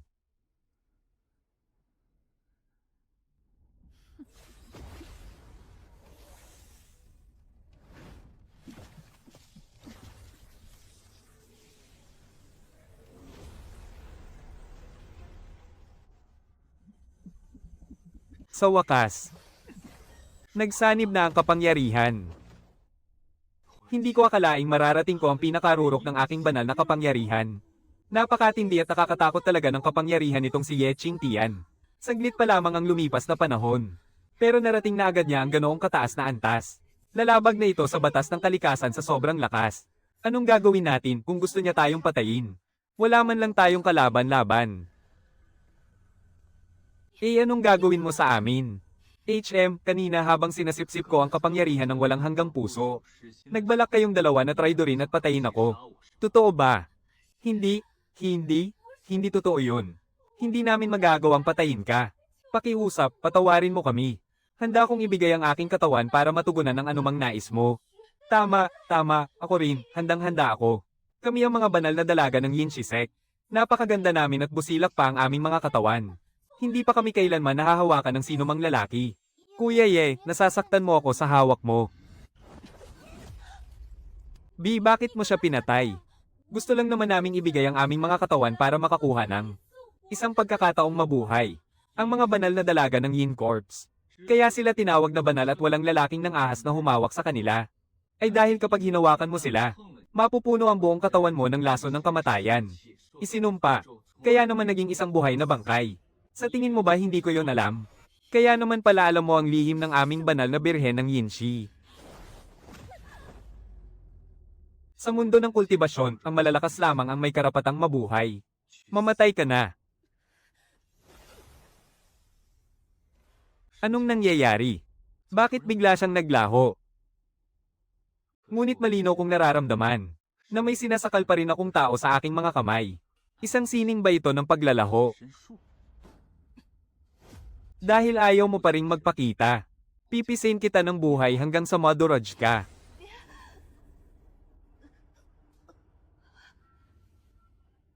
Hindi ko akalain na kahit naglaho na ako, ay patuloy mo pa rin akong sinasakal ng hindi bumibitiw. Interesante. May dala kang mahiwagang kayamanan para sa paglalaho. Gusto mo bang matutunan? Kung gusto mong matuto, huwag mo akong patayin, maaari kitang turuan. Ang pinakatatagong kayamanan ng inyong Yinshi Pavilion ay hindi kaya ang sining na ito ng paglalaho. Gusto mong malaman? Pakawalan mo muna ako ngayon at sasabihin ko sa'yo. Hindi na kailangan. Ang paglalaho mo ay tiyak na hindi galing sa anumang teknik ng kultibasyon na iyong sinanay. Kundi dahil may tinatago kang lihim na kayamanan sa iyong katawan na tumutulong sa iyong maglaho. Hahanapin ko na lang ito sa katawan mo at malalaman ko rin, hahaha. Kakaiba. Bakit tila wala kang dalang kahit anong kayamanan sa iyong katawan? Nagtataka ka kung paano ako naglaho kanina, hindi ba? Kaya pakawalan mo na ako ngayon. At pagkatapos ay pagsilbihan mo ako ng mabuti. At dahan-dahan kitang tuturuan kung paano maglaho. Bagaman kaakit-akit ang kakayahang maglaho. Ngunit sa tingin ko, kapag pinatay kita ngayon, kusang lilito ang mahiwagang kayamanan, hindi ba? Huwag mo akong patayin. Ayokong mamatay. Ibibigay ko na sa iyo ang kayamanan, maawa ka, patawarin mo ang buhay ko. Mabuti naman at alam mo kung kailan dapat sumuko. Ibigay mo ng kusa ang kayamanan ng paglalaho. Perlas ng paglalaho, lumabas ka mula sa aking katawan. Kaya pala, ang perlas ng paglalaho, isang dekalidad na mahiwagang kagamitan para sa pagliligtas ng buhay. Sayang lang ang ganyang kayamanan sa isang katulad mo. Kaya naman pala hindi ko mahanap sa katawan mo. Itinalaga mo pala ito gamit ang sarili mong dugo at itinago sa loob ng katawan mo. Putulin mo ang ugnayan mo rito.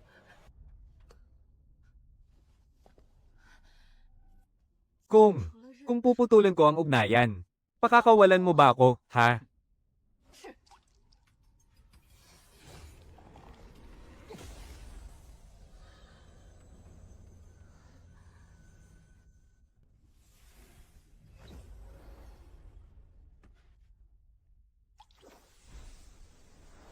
Ganoon nga. Simula sa araw na ito, akin na ang perlas ng paglalaho na ito.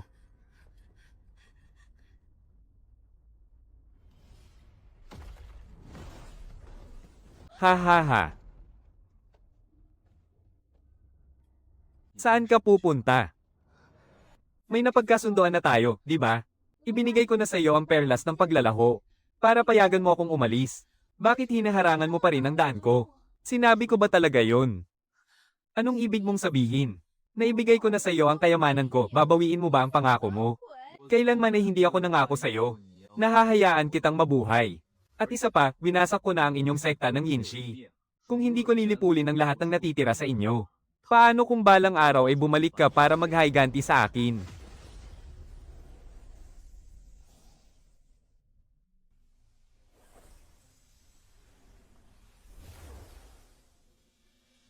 Maghanap kayo sa buong paligid.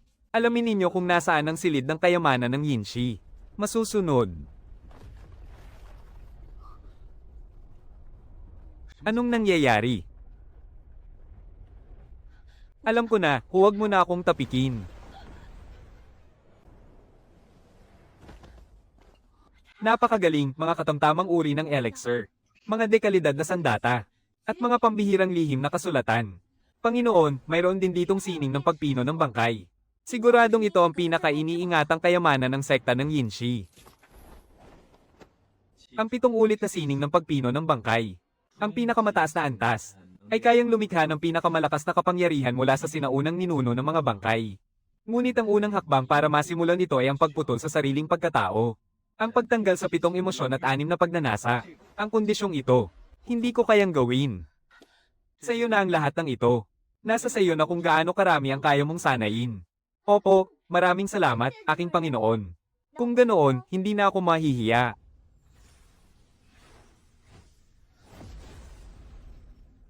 Ang pagbabalik ng lahat sa pinagmulan.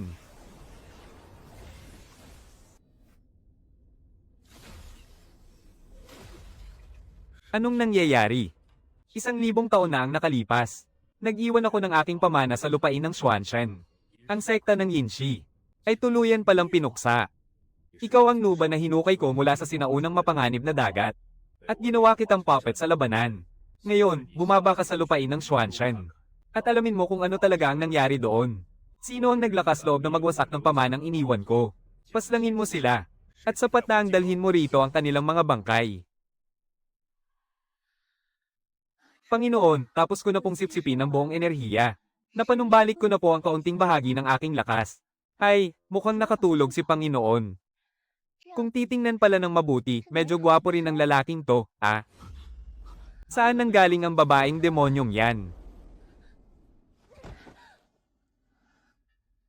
Panginoon, ako lang po ito.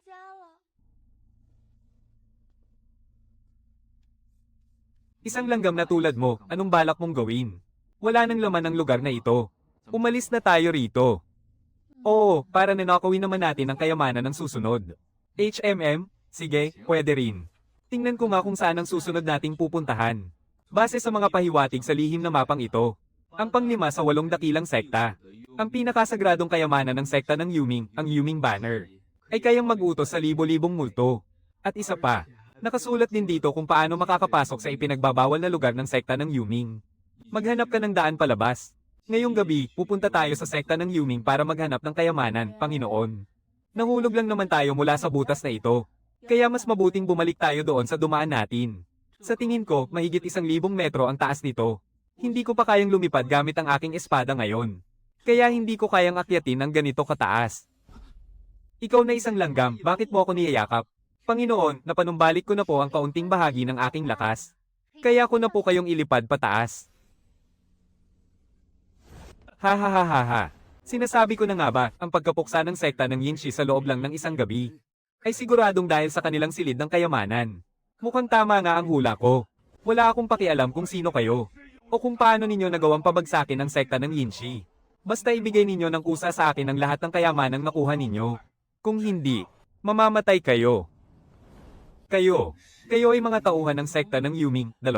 Bata, mukhang matalas naman pala ang paningin mo, ah. At nakilala mo pang ang galing kami sa sekta ng Yuming. 2. Kaya mas mabuting ibigay mo na sa amin ang kayamanan ng kusa. Kahit na nararamdaman ko ang lakas ng antas Yuan Ying mula sa iyo. 2. Pero tandaan mo, kami ay mga malalakas na eksperto sa antas Dongshu. 2. Ang paslangin ka ay kasing dali lang ng paggalaw ng aming mga daliri. Naghahanap ka yata ng kamatayan. Panginoon, ako na po ang bahala rito. Sigurado ka ba, 2 hamak na nasa antas? 2. Dongshu, para sa akin, parang mga langgam lang sila. 2. Sige, sa iyo na ang 2 ito. Aba, matapang ang babaeng ito. Wala naman akong maramdamang kahit anong lakas ng pag-insayo sa buong katawan mo. Mukha ka lang namang isang ordinaryong babae. At nagagawa mo pang magyabang sa harap namin. Anak nang, ang lakas naman yun. Iyan ang mapapala mo sa pambabastos sa isang babae. Isang sampal lang mula sa isang hamak na babae. Ay hindi mo na kayang tumayo riyan. Kung may lakas ka ng loob, ikaw ang lumaban. Haha, walang problema. Ako na ang haharap sa kanya.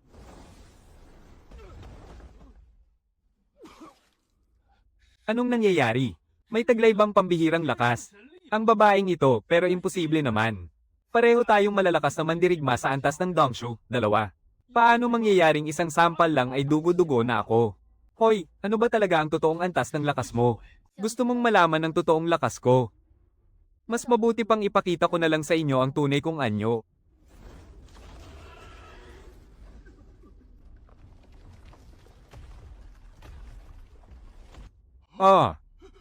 Diyos ko, ano? Ano ba ang nilalang na iyan? Kayong 2. Hindi nyo ba nakikilala ang sinaunang mabangis na halimaw na si Chun Jiaoyi? 2. Sinaunang mabangis na halimaw, tapos na tayo. 2. Kaya naman pala nagawa niyang wasakin ng Yishej ng ganoon kadali. 2. Kung alam ko lang sana, hindi na natin siya binangga. Ang nilalang na ito, maging ang mga eksperto sa antas Huashen. 2. Ay kaya niyang patayin sa isang saglit lang. Walang-wala ang antas Dongshu natin sa lakas niya. 2. Ate Halimaw, patawarin niyo po kami, hindi po namin nakilala ang inyong kadakilaan. Tama po. Ate Halimaw, nagpapasyal-pasyal lang naman po kami rito. Hindi po namin sinasadyang bastyosan kayo. Ano, naduwag na ba kayong 2 agad? Nasaan na ang tapang ninyo kanina? Mas gusto ko pa naman yung itsura ninyo kanina. Noong akala nyo kung sino kayong malalakas. Hindi na po mauulit, parang awan nyo na, patawarin nyo kami. Panginoon, ano pong gagawin natin sa 2 ito?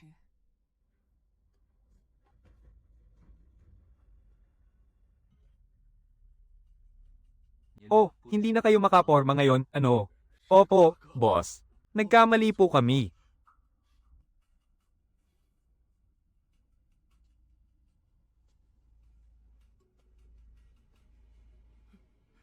Boss, ano pong balak nyo? Huwag po kayong gagalaw ng basta-basta. Teka, may dala ka bang kahit anong kayamanan sa katawan mo? Ano po ito, boss? Pulbong pampatunaw ng bangkay po yan. Para sa mga may-ari ng lakas na mas mababa sa antas ng Huashen. Kapag nadikit sila sa pulbong pampatunaw na ito, agad silang matutunaw at magiging parang dugot tubig. Antas ng Huashen. Iyon ang antas ng Huashen na mas mataas ng isang antas kaysa sa antas ng Dongshu, di ba? Opo, boss. Gagamitin ko po sana ito para protektahan ang aking buhay. Ganoon ba, pangsalba pala ng buhay. Pero alam mo ba na mawawalan ka na ng buhay ngayon din?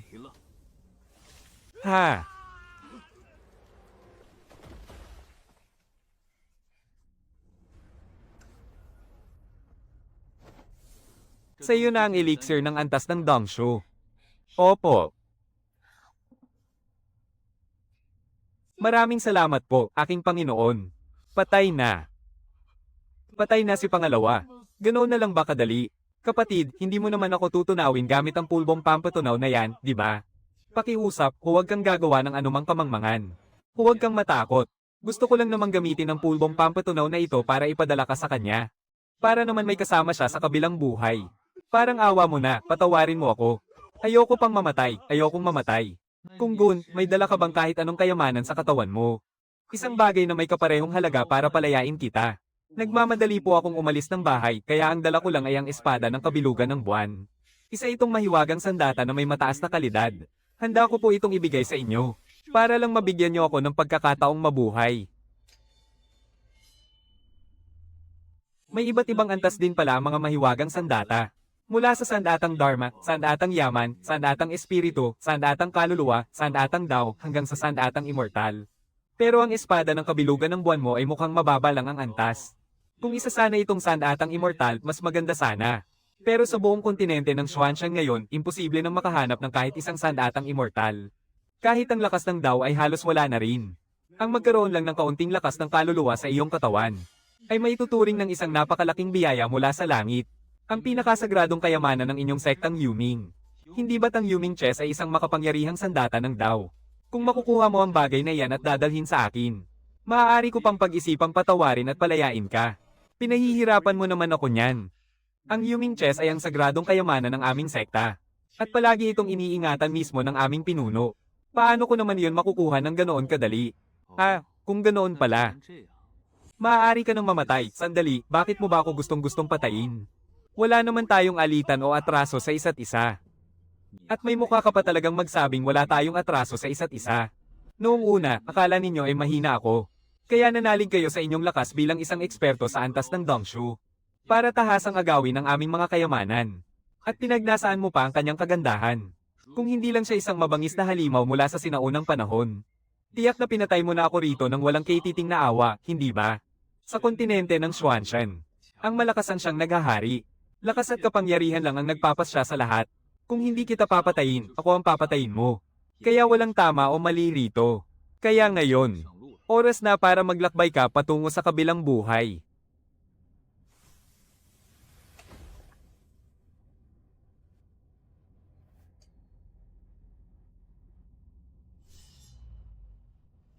Sige na, lulunin mo na ang bulaklak ng lotus. Maraming salamat po, Panginoon.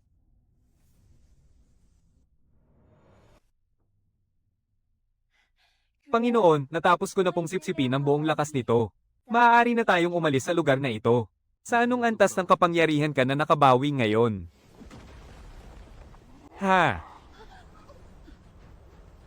Sino na naman ba ang dumarating na ito?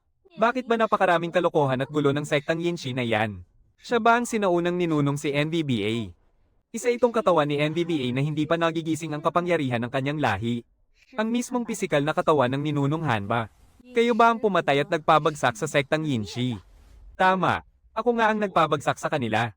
Napakaraming kasama ang ginawa ng sektang Yinshi sa kontinente ng Xuanshan. Kaya ang paglipol mo sa kanila ay pagsunod lamang sa kalooban ng langit. Napakahusay. Pagsunod pala sa kalooban ng langit, Ang sektang Yinshi ay nagmula sa dakilang sektang Juyo na kumokontrol sa mga patay. At ikaw na isang hamak na tagapagsanay lang ay naglakas loob na lipulin ang kanilang angkan. Dapat kang mamatay ng 10,000 beses. Mamatay ka na.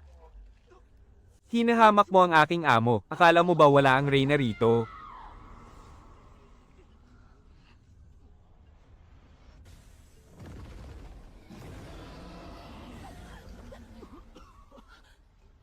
Sa banal na kapangyarihan kong yayanig sa langit at lupa. Sino ka? Ang sinaunang mabangis na hayop. Ang reyna ng mga Heavenly Horned Ant. Alam mong nandito ang reyna pero nagagawa mo pang maging mapangahas. Hindi ko akalaing makakatagpo ako ng isang banal na nilalang mula sa itaas na mundo rito sa mababang mundo. Pero may hawak akong utos. Kaya gusto ko pa ring makipagtagisan sa iyo. Likas na kapangyarihan. Ito ang pagpigil ng banal na dugo. Ipagpaumanhin mo. Napakalakas nga ng pagpigil ng iyong dugo. Insekto, may backup ka lang dahil sa reyna ng mga Heavenly Horned Ant. Palalampasin kita ngayon. Pero ang pagwasak mo sa Yinshi Pavilion, sisingilin kita sa ibang araw. HMP, sinong nagsabing pwede ka nang umalis? Bakit? Pipigilan mo ba ako? Gusto mo ba akong hamunin sa isang labanan? Ang nuba na ito, halatang napakalakas at hindi matatantya ang kakayahan. Pero natalo mo siya ng ganoon kadali. Dahil iyon sa epekto ng pagpigil ng aming natatanging dugo. Kahit na nagmula pa siya sa angkan ng mga sinaunang zombie. At napakatindi rin ang kanyang lakas sa labanan.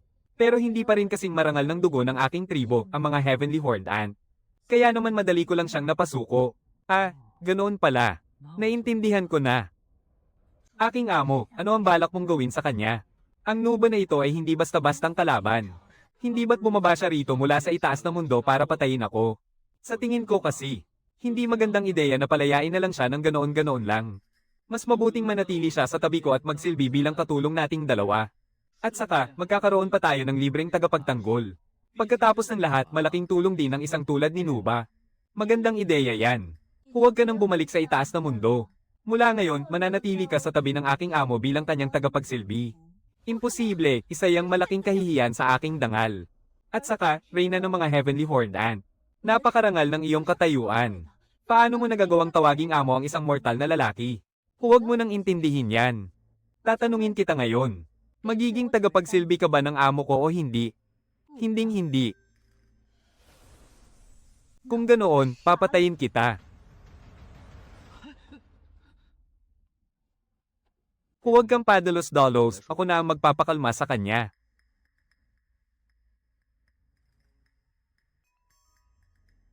Ano ba ang dapat kong gawin para maging anak kita? Walang ganiyang posibilidad. Lahat naman nadadaan sa subok. May posibilidad pa rin naman, hindi ba? Sige, patutunayan ko sa iyong imposible yan para sumuko ka na. Kung sa antas ng kapangyarihan mo ay matatalo mo ako, papayag akong maging tagapagsilbi mo. Nuba, sinasamantala mo lang na mahina ang aking Panginoon, hindi ba? Sa kasalukuyan niyang antas, paano kanya matatalo? Palitan mo ang kondisyon mo. Pero dahil sa respeto ko kay Skyhorn Ant, papalitan ko ang kondisyon. May dala akong isang mahiwagang kayamanan. At ito lang ang tanging kagamitang pangdepensa ko. Kailangan mo lang masangga ang aking 3 atake. At makuha ito mula sa akin. Kung magagawa mo yun, panalo ka na. At magiging tagapagsilbi mo ako, ano, payag ka ba? Kasunduan. Mag-appear tayo bilang sumpa. Tutal, umaga na at panibagong araw na ngayon. Kaya pwede ko nang magamit at maipan muli ang kapangyarihan kong magpahinto ng oras. Simulan na natin. Para sa unang atake, titirahin ko ang ibabang bahagi ng iyong katawan. Huminto ang oras. Mukhang walang kahit anong kayamanan sa katawan ni Nuba.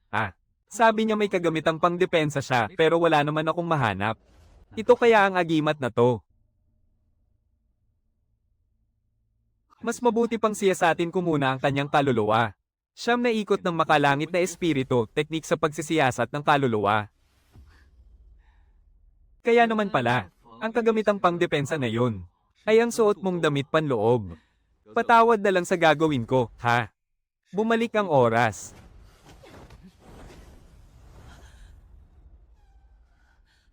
Ang tinutukoy mo bang kagamitan ay ang bagay na ito? Paano? Kailan mo yan nakuha? Nakuha ko na yan nang hindi mo man lang namamalayan.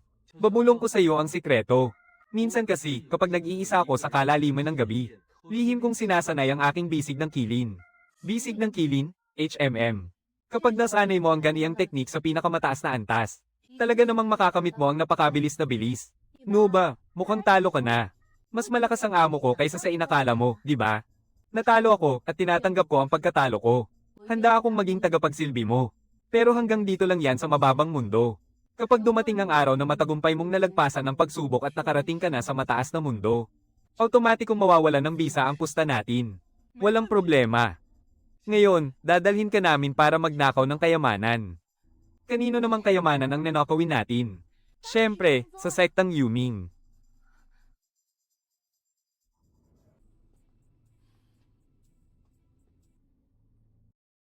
Isang babaeng tulad ko. Ngayon palang susubok na magnakaw. At papasok pa talaga sa pinagbabawal na lugar ng sekta nila. Nakakapana-panabik, di ba? Sobrang nakaka-excite. Pero parang medyo abandonado naman ang pinagbabawal na lugar na ito ng sektang Yuming. Wala man lang akong makitang kahit anong kayamanan. Mukha lang itong isang lumang kuweba. Dito ngayon, tama ang lugar na ito. Maghanap-hanap tayo sa paligid.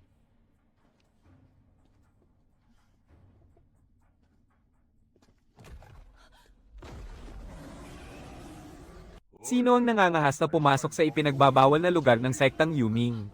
Isa palang tagapangalagang halimaw. Isang batang babae at isang langgam na may sungay ng langit.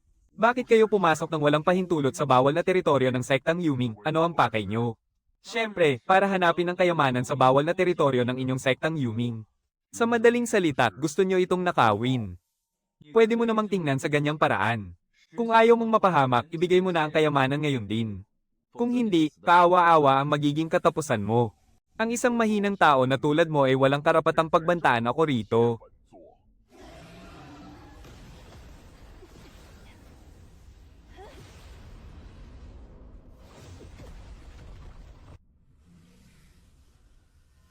Bakit nyo tinutulungan ng tao na yan? HMPH, magandang tanong yan.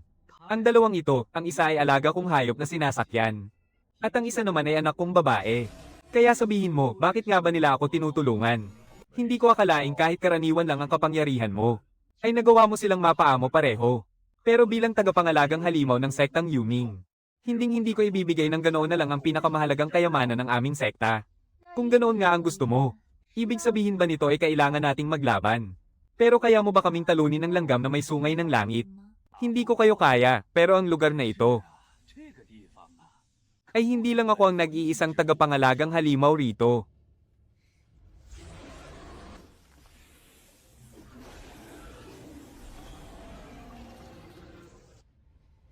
Mukhang haharap tayo sa isang napakahirap na labanan.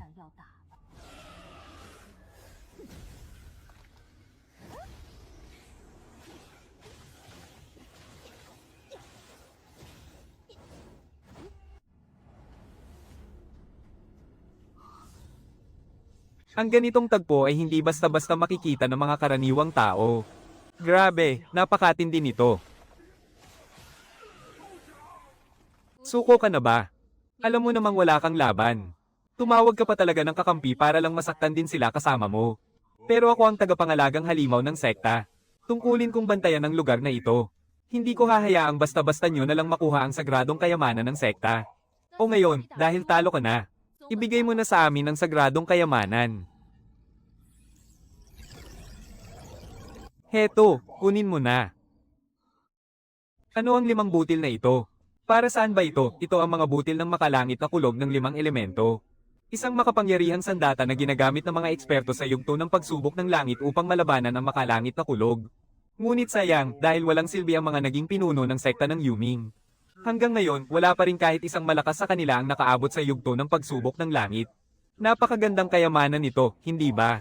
Panginoon, magandang bagay po ang mga butil ng makalangit na kulog ng 5 elemento na ito. Magagamit mo po ito kapag sumailalim ka na sa pagsubok ng langit upang umakyat sa mas mataas na kaharian. Pero sa kasalukuyan kong antas, malayo pa ako sa yugto ng pagsubok ng langit. Hindi ko pa nga nararating ang yugto ng transformasyon ng kaluluwa at ang yugto ng paglabas ng espiritu. Masyado po yung marangya para sa akin, Panginoon. Itago nyo na lang po para sa inyong sarili. Napakabilis ng iyong pagsasanay. Tiwala akong hindi magtatagal at mararating mo rin ang pagsubok ng langit. Anong nangyayari? Anong nangyari sa inyong dalawa? Hindi nga ganoon kadaling labanan ang 5 dambuhalang ahas na may 2 ulo. Sa katunayan, muntik na kaming matalo doon. Tama ka. Kailangan ko muna talagang matulog ng mahimbing upang magpalakas.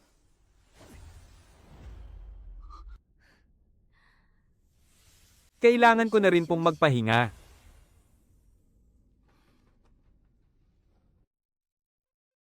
Kung ganoon, magpahinga kayong mabuti.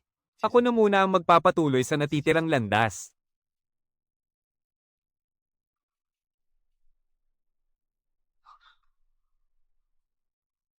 Nakarating ka. Ha ha ha ha ha ha ha. Maluwalhating pagbati, pinuno, matagumpay ninyong narating ang yugto ng Dongshu. Kaunting hakbang na lamang at mararating nyo na ang pagsubok ng langit. Anong nangyayari rito? Ang lihim na lagusan sa ipinagbabawal na lugar ay patungo pala sa bulwagan ng sekta ng Yuming. Sino ka? Paano ka nakalabas mula sa aming ipinagbabawal na lugar? Ah, yan ba? Huwag mong sabihing isa kang magnanakaw. Hindi ako magnanakaw.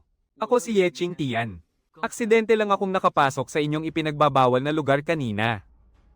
Ang sagradong teritoryo ng aking sekta ay hindi isang lugar na basta-basta na lang mapapasukan ng kung sino-sino. Sabihin mo ang katotohanan, sino ka ba talaga? Kundi ay papatayin kita, lapastangan ka. Sige na, aaminin ko na. Pumasok ako sa ipinagbabawal ninyong lugar para maghanap ng kayamanan. Naghahanap ng kayamanan, ang sabihin mo, nagnanakaw ka ng mga ari-arian namin. Huwag mo naman sanang gawing ganyan kasama pakinggan. Naghahanap lang naman ako ng kayamanan. Wala naman akong ibang ginawa. Ang pagnanakaw ay pagnanakaw pa rin kahit ano pang itawag mo rito. At nagawa mo pang magnakaw dito mismo sa sektang Yuming. Papatayin ninyo siya. Pinuno ng sekta, kasasapit ko lang sa antas ng gintong ubod. Ako na ang papatay sa kanya.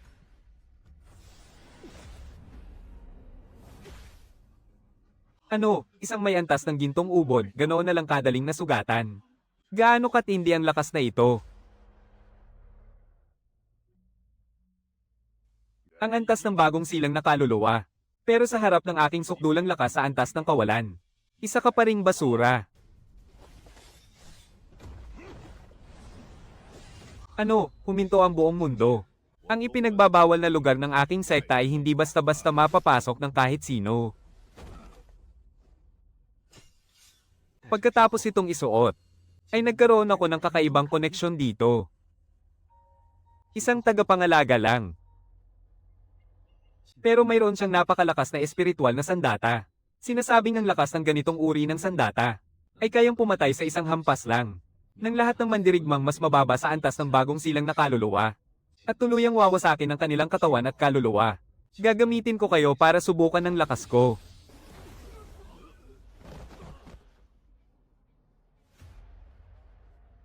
Napakasarap sa pakiramdam.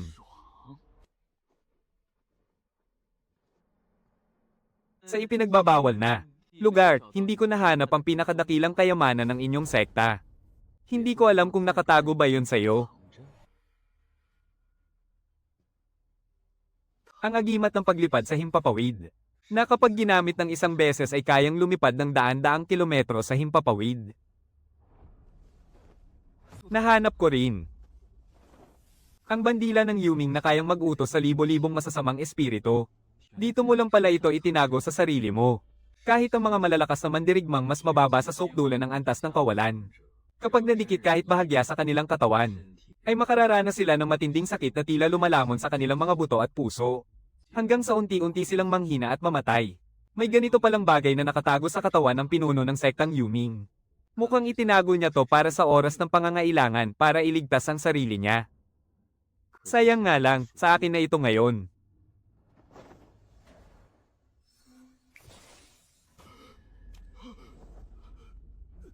Anong nangyari rito? Bakit patay na ang lahat ng mga tauhan ko sa sekta ng Yuming? Ako ang pumatay sa kanilang lahat. Nagulat ka ba? Sinungaling. Paano mo ako mapapatay, gayong nasa antas ka lang ng Yuan Ying? Ang dami-daming tao sa sekta ko. At paanong napunta sa kamay mo ang sagradong sandata ng sekta ko? Hahaha, gusto mong malaman? Sige, sasabihin ko sa'yo, wala namang masama. Kaya kung ihinto ang takbo ng oras, pinatigil ko kayong lahat sa pwesto nyo. Saka ko kinuha sa'yo ang ahidres ng Yuming. Anong kalokohang paghinto ng oras ang pinagsasabi mo? Ibalik mo agad sa akin ang ahidres ng Yuming. Kung hindi, papatayin kita. Isang antas ng Huashen. Nalampas pa sa Dongshu.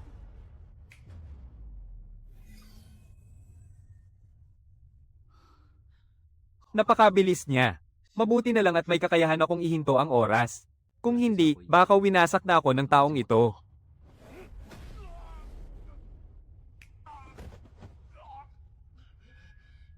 Anong klaseng antas ng kapangyarihan mayroon siya? Para maiwasan ang nakamamatay kong atake. At patumbahin pa ako. Dahil wala kang kamalay-malay kong.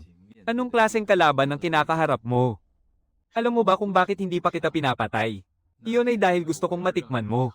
Kung paano mamatay sa kamay ng sarili mong sagradong sandata.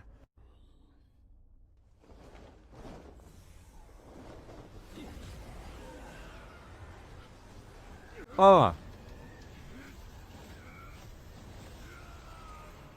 Isa akong eksperto sa antas ng Huashen. Nahamak na mas malakas pa kaysa sa Yuan Ying. Kahit pa kaya mong kontrolin ang ahidres ng Yuming. Para atakihin at patayin ako gamit ang mga multo nito. Pero hindi sapat yan para kitlin ang buhay ko, tama. Kung ganoon, kapag isinaboy ko sa iyo ang bagay na ito, tiyak na masisira nito ang depensa mo, di ba? Pulbos ng Shiksen. Paanong napunta sa iyo ang bagay na yan? Sinabi ko na sa iyo. Kaya kung ihinto ang oras, nakuha ko yan sa katawan mo nung pinatigil ko ang oras at hinalughog kita. Nawawala nga ang nakatagong pulbos ng Shiksen sa katawan ko. Paano mo yun nanakaw?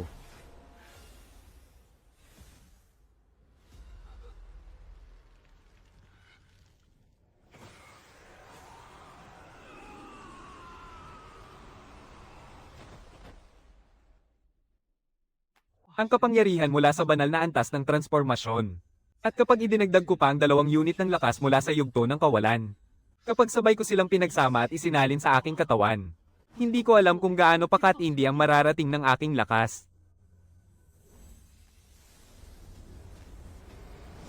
Napakahusay. Naging napakamaginhawa ng aking pag-akyat ng antas ngayon. Matagumpay na akong nakatuntong sa yugto ng kawalan. May natitira pa akong 60 segundo para sa aking kapangyarihang magpahinto ng oras.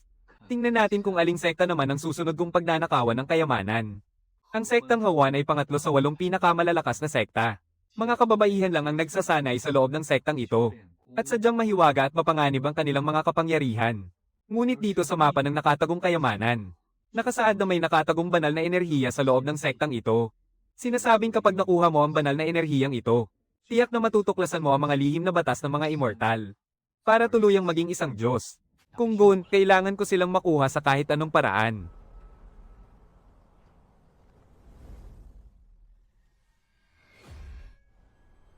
Perlas ng pagpapakubli, magsimula ka, Feng Yin.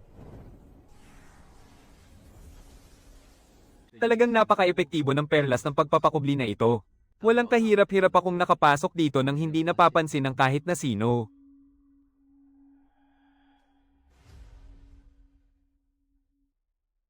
Anak nang, pakiramdam ko ay hihigupin ako ng buo hanggang sa matuyo.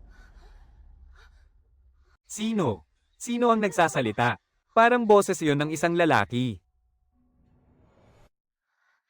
Guni-guni ko lang siguro yon. Narito na ba ang lahat? Ngayong gabi ang aking pag-akyat sa langit sa pamamagitan ng pagharap sa kidlat. Kaya hindi natin kayang magkamali kahit kaunti. Opo, pinuno. Narito na po ang lahat. Ang mahiwagang dambana para sa pagharap sa kidlat ay nakahanda na sa lugar na ito ng pagsasanay. Tiyak na may 79% tsansa tayong magtagumpay ngayon. Napakahusay. Sa wakas ay makakamit na natin ang banal na enerhiyang iyon. Ginamit ko na ang lahat ng yaman ng ating sekta para lamang masigurong magtatagumpay tayo. Ang pagharap sa kidlat, hindi ko akalain na ang pinuno ng sektang Hawan ay umabot na sa ganito katinding antas ng kapangyarihan. At gagamitin pa talaga niya ang banal na enerhiya bilang sentro ng dambana. Ito pala ang banal na enerhiyang sinasabi nila. Kapag natapos na ang pagharap sa kidlat ng pinuno ng sektang Hawan, saka ko yun kukunin para sa sarili ko. Pinuno, bagamat ang Jade Flute ay isang banal na sandata. Kaya lamang nitong harangan ang unang 3 kidlat ng langit. Ang natitira namang 6 na kidlat ay kailangan ninyong harapin ng mag-isa. Batid ko ang bagay na yan. Hindi mo na kailangan pang magsalita. Kaya lamang hamarang ng 3 kidlat ng langit. Kapag tinamaan yan ng kidlat at nasira, masasayang lang ang enerhiyang immortal na ito. Hindi maaari, kailangan ko muna makuha ang enerhiyang immortal na yan. Kung makakaligtas ba siya sa pagsubok ng langit o hindi, wala na akong pakialam doon. Anong nangyayari? Pinuno, ayos ka lang ba? Ayos lang ako. Pero parang may naramdaman akong pumitid sa akin. Kanina. Hayaan na nga, baka guni-guni ko lang yon.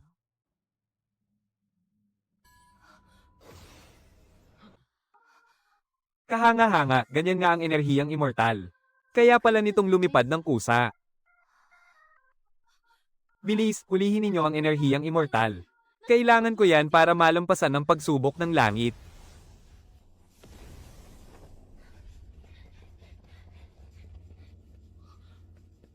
Patay, nabisto ako. Bakit ba kayong lahat humahabol sa akin?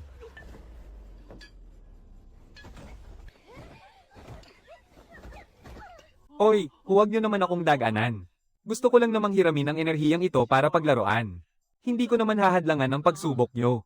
Boses ng lalaki yun ah. Lalaki nga talaga. Kamusta sa inyo, mga magagandang binibini? Sino ka? Bakit mo ninakaw ang aking enerhiyang immortal? Para saan ang ginawa mo? Ito ba ang lakas ng isang nasa antas ng pagsubok ng langit? Napakalakas, hindi ko man lang nagawang umilag. Itatanong ko sa iyo sa huling pagkakataon. Bakit mo ninakaw ang enerhiyang immortal ko? Ang enerhiyang immortal, sino ba namang hindi may gusto niyan? Kaya wala na akong dapat ipaliwanag pa. Isang hamak na kultibador na tulad mo, naglalakas loob na maghangad sa enerhiyang immortal. Napakahusay. Kung ganoon, itatali kita kasama ng enerhiyang immortal na yan. Para tulungan akong harapin ang 9 na patong ng kidlat ng langit.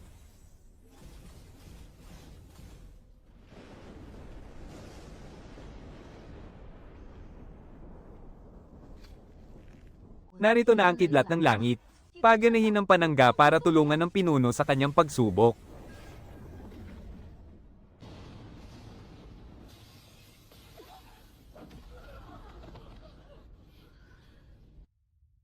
Napakalakas nito. Unang kidlat pa lang, winasak na agad ang panangga natin. Pero kahit paano, nasalag nito ang unang kidlat para sa pinuno. Bumangon kayo, tulungan nating muli ang pinuno. Huwag nyo na silang pilitin, ako na ang haharap dito.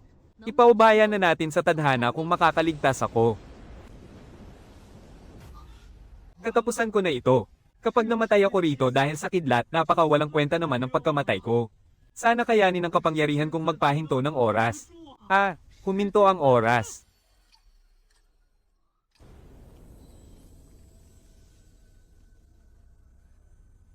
Hindi ko akalaing na ang kapangyarihan kong magpahinto ng oras ay kaya palang pumihil sa kidlat ng langit.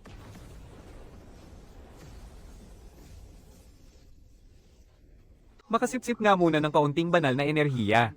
Isang huling tama na lang ang natitira sa kidlat. Kailangang makayanin to ng kapangyarihan kong magpahinto ng oras.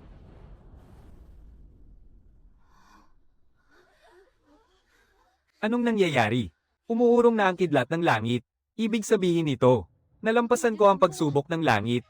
Ang galing, matagumpay na nalampasan ng Ardilla ang pagsubok.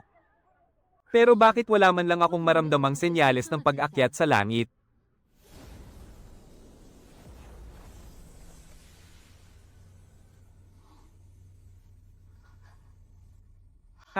Ito ang banal na liwanag na lumilitaw lang kapag matagumpay ang pagsubok.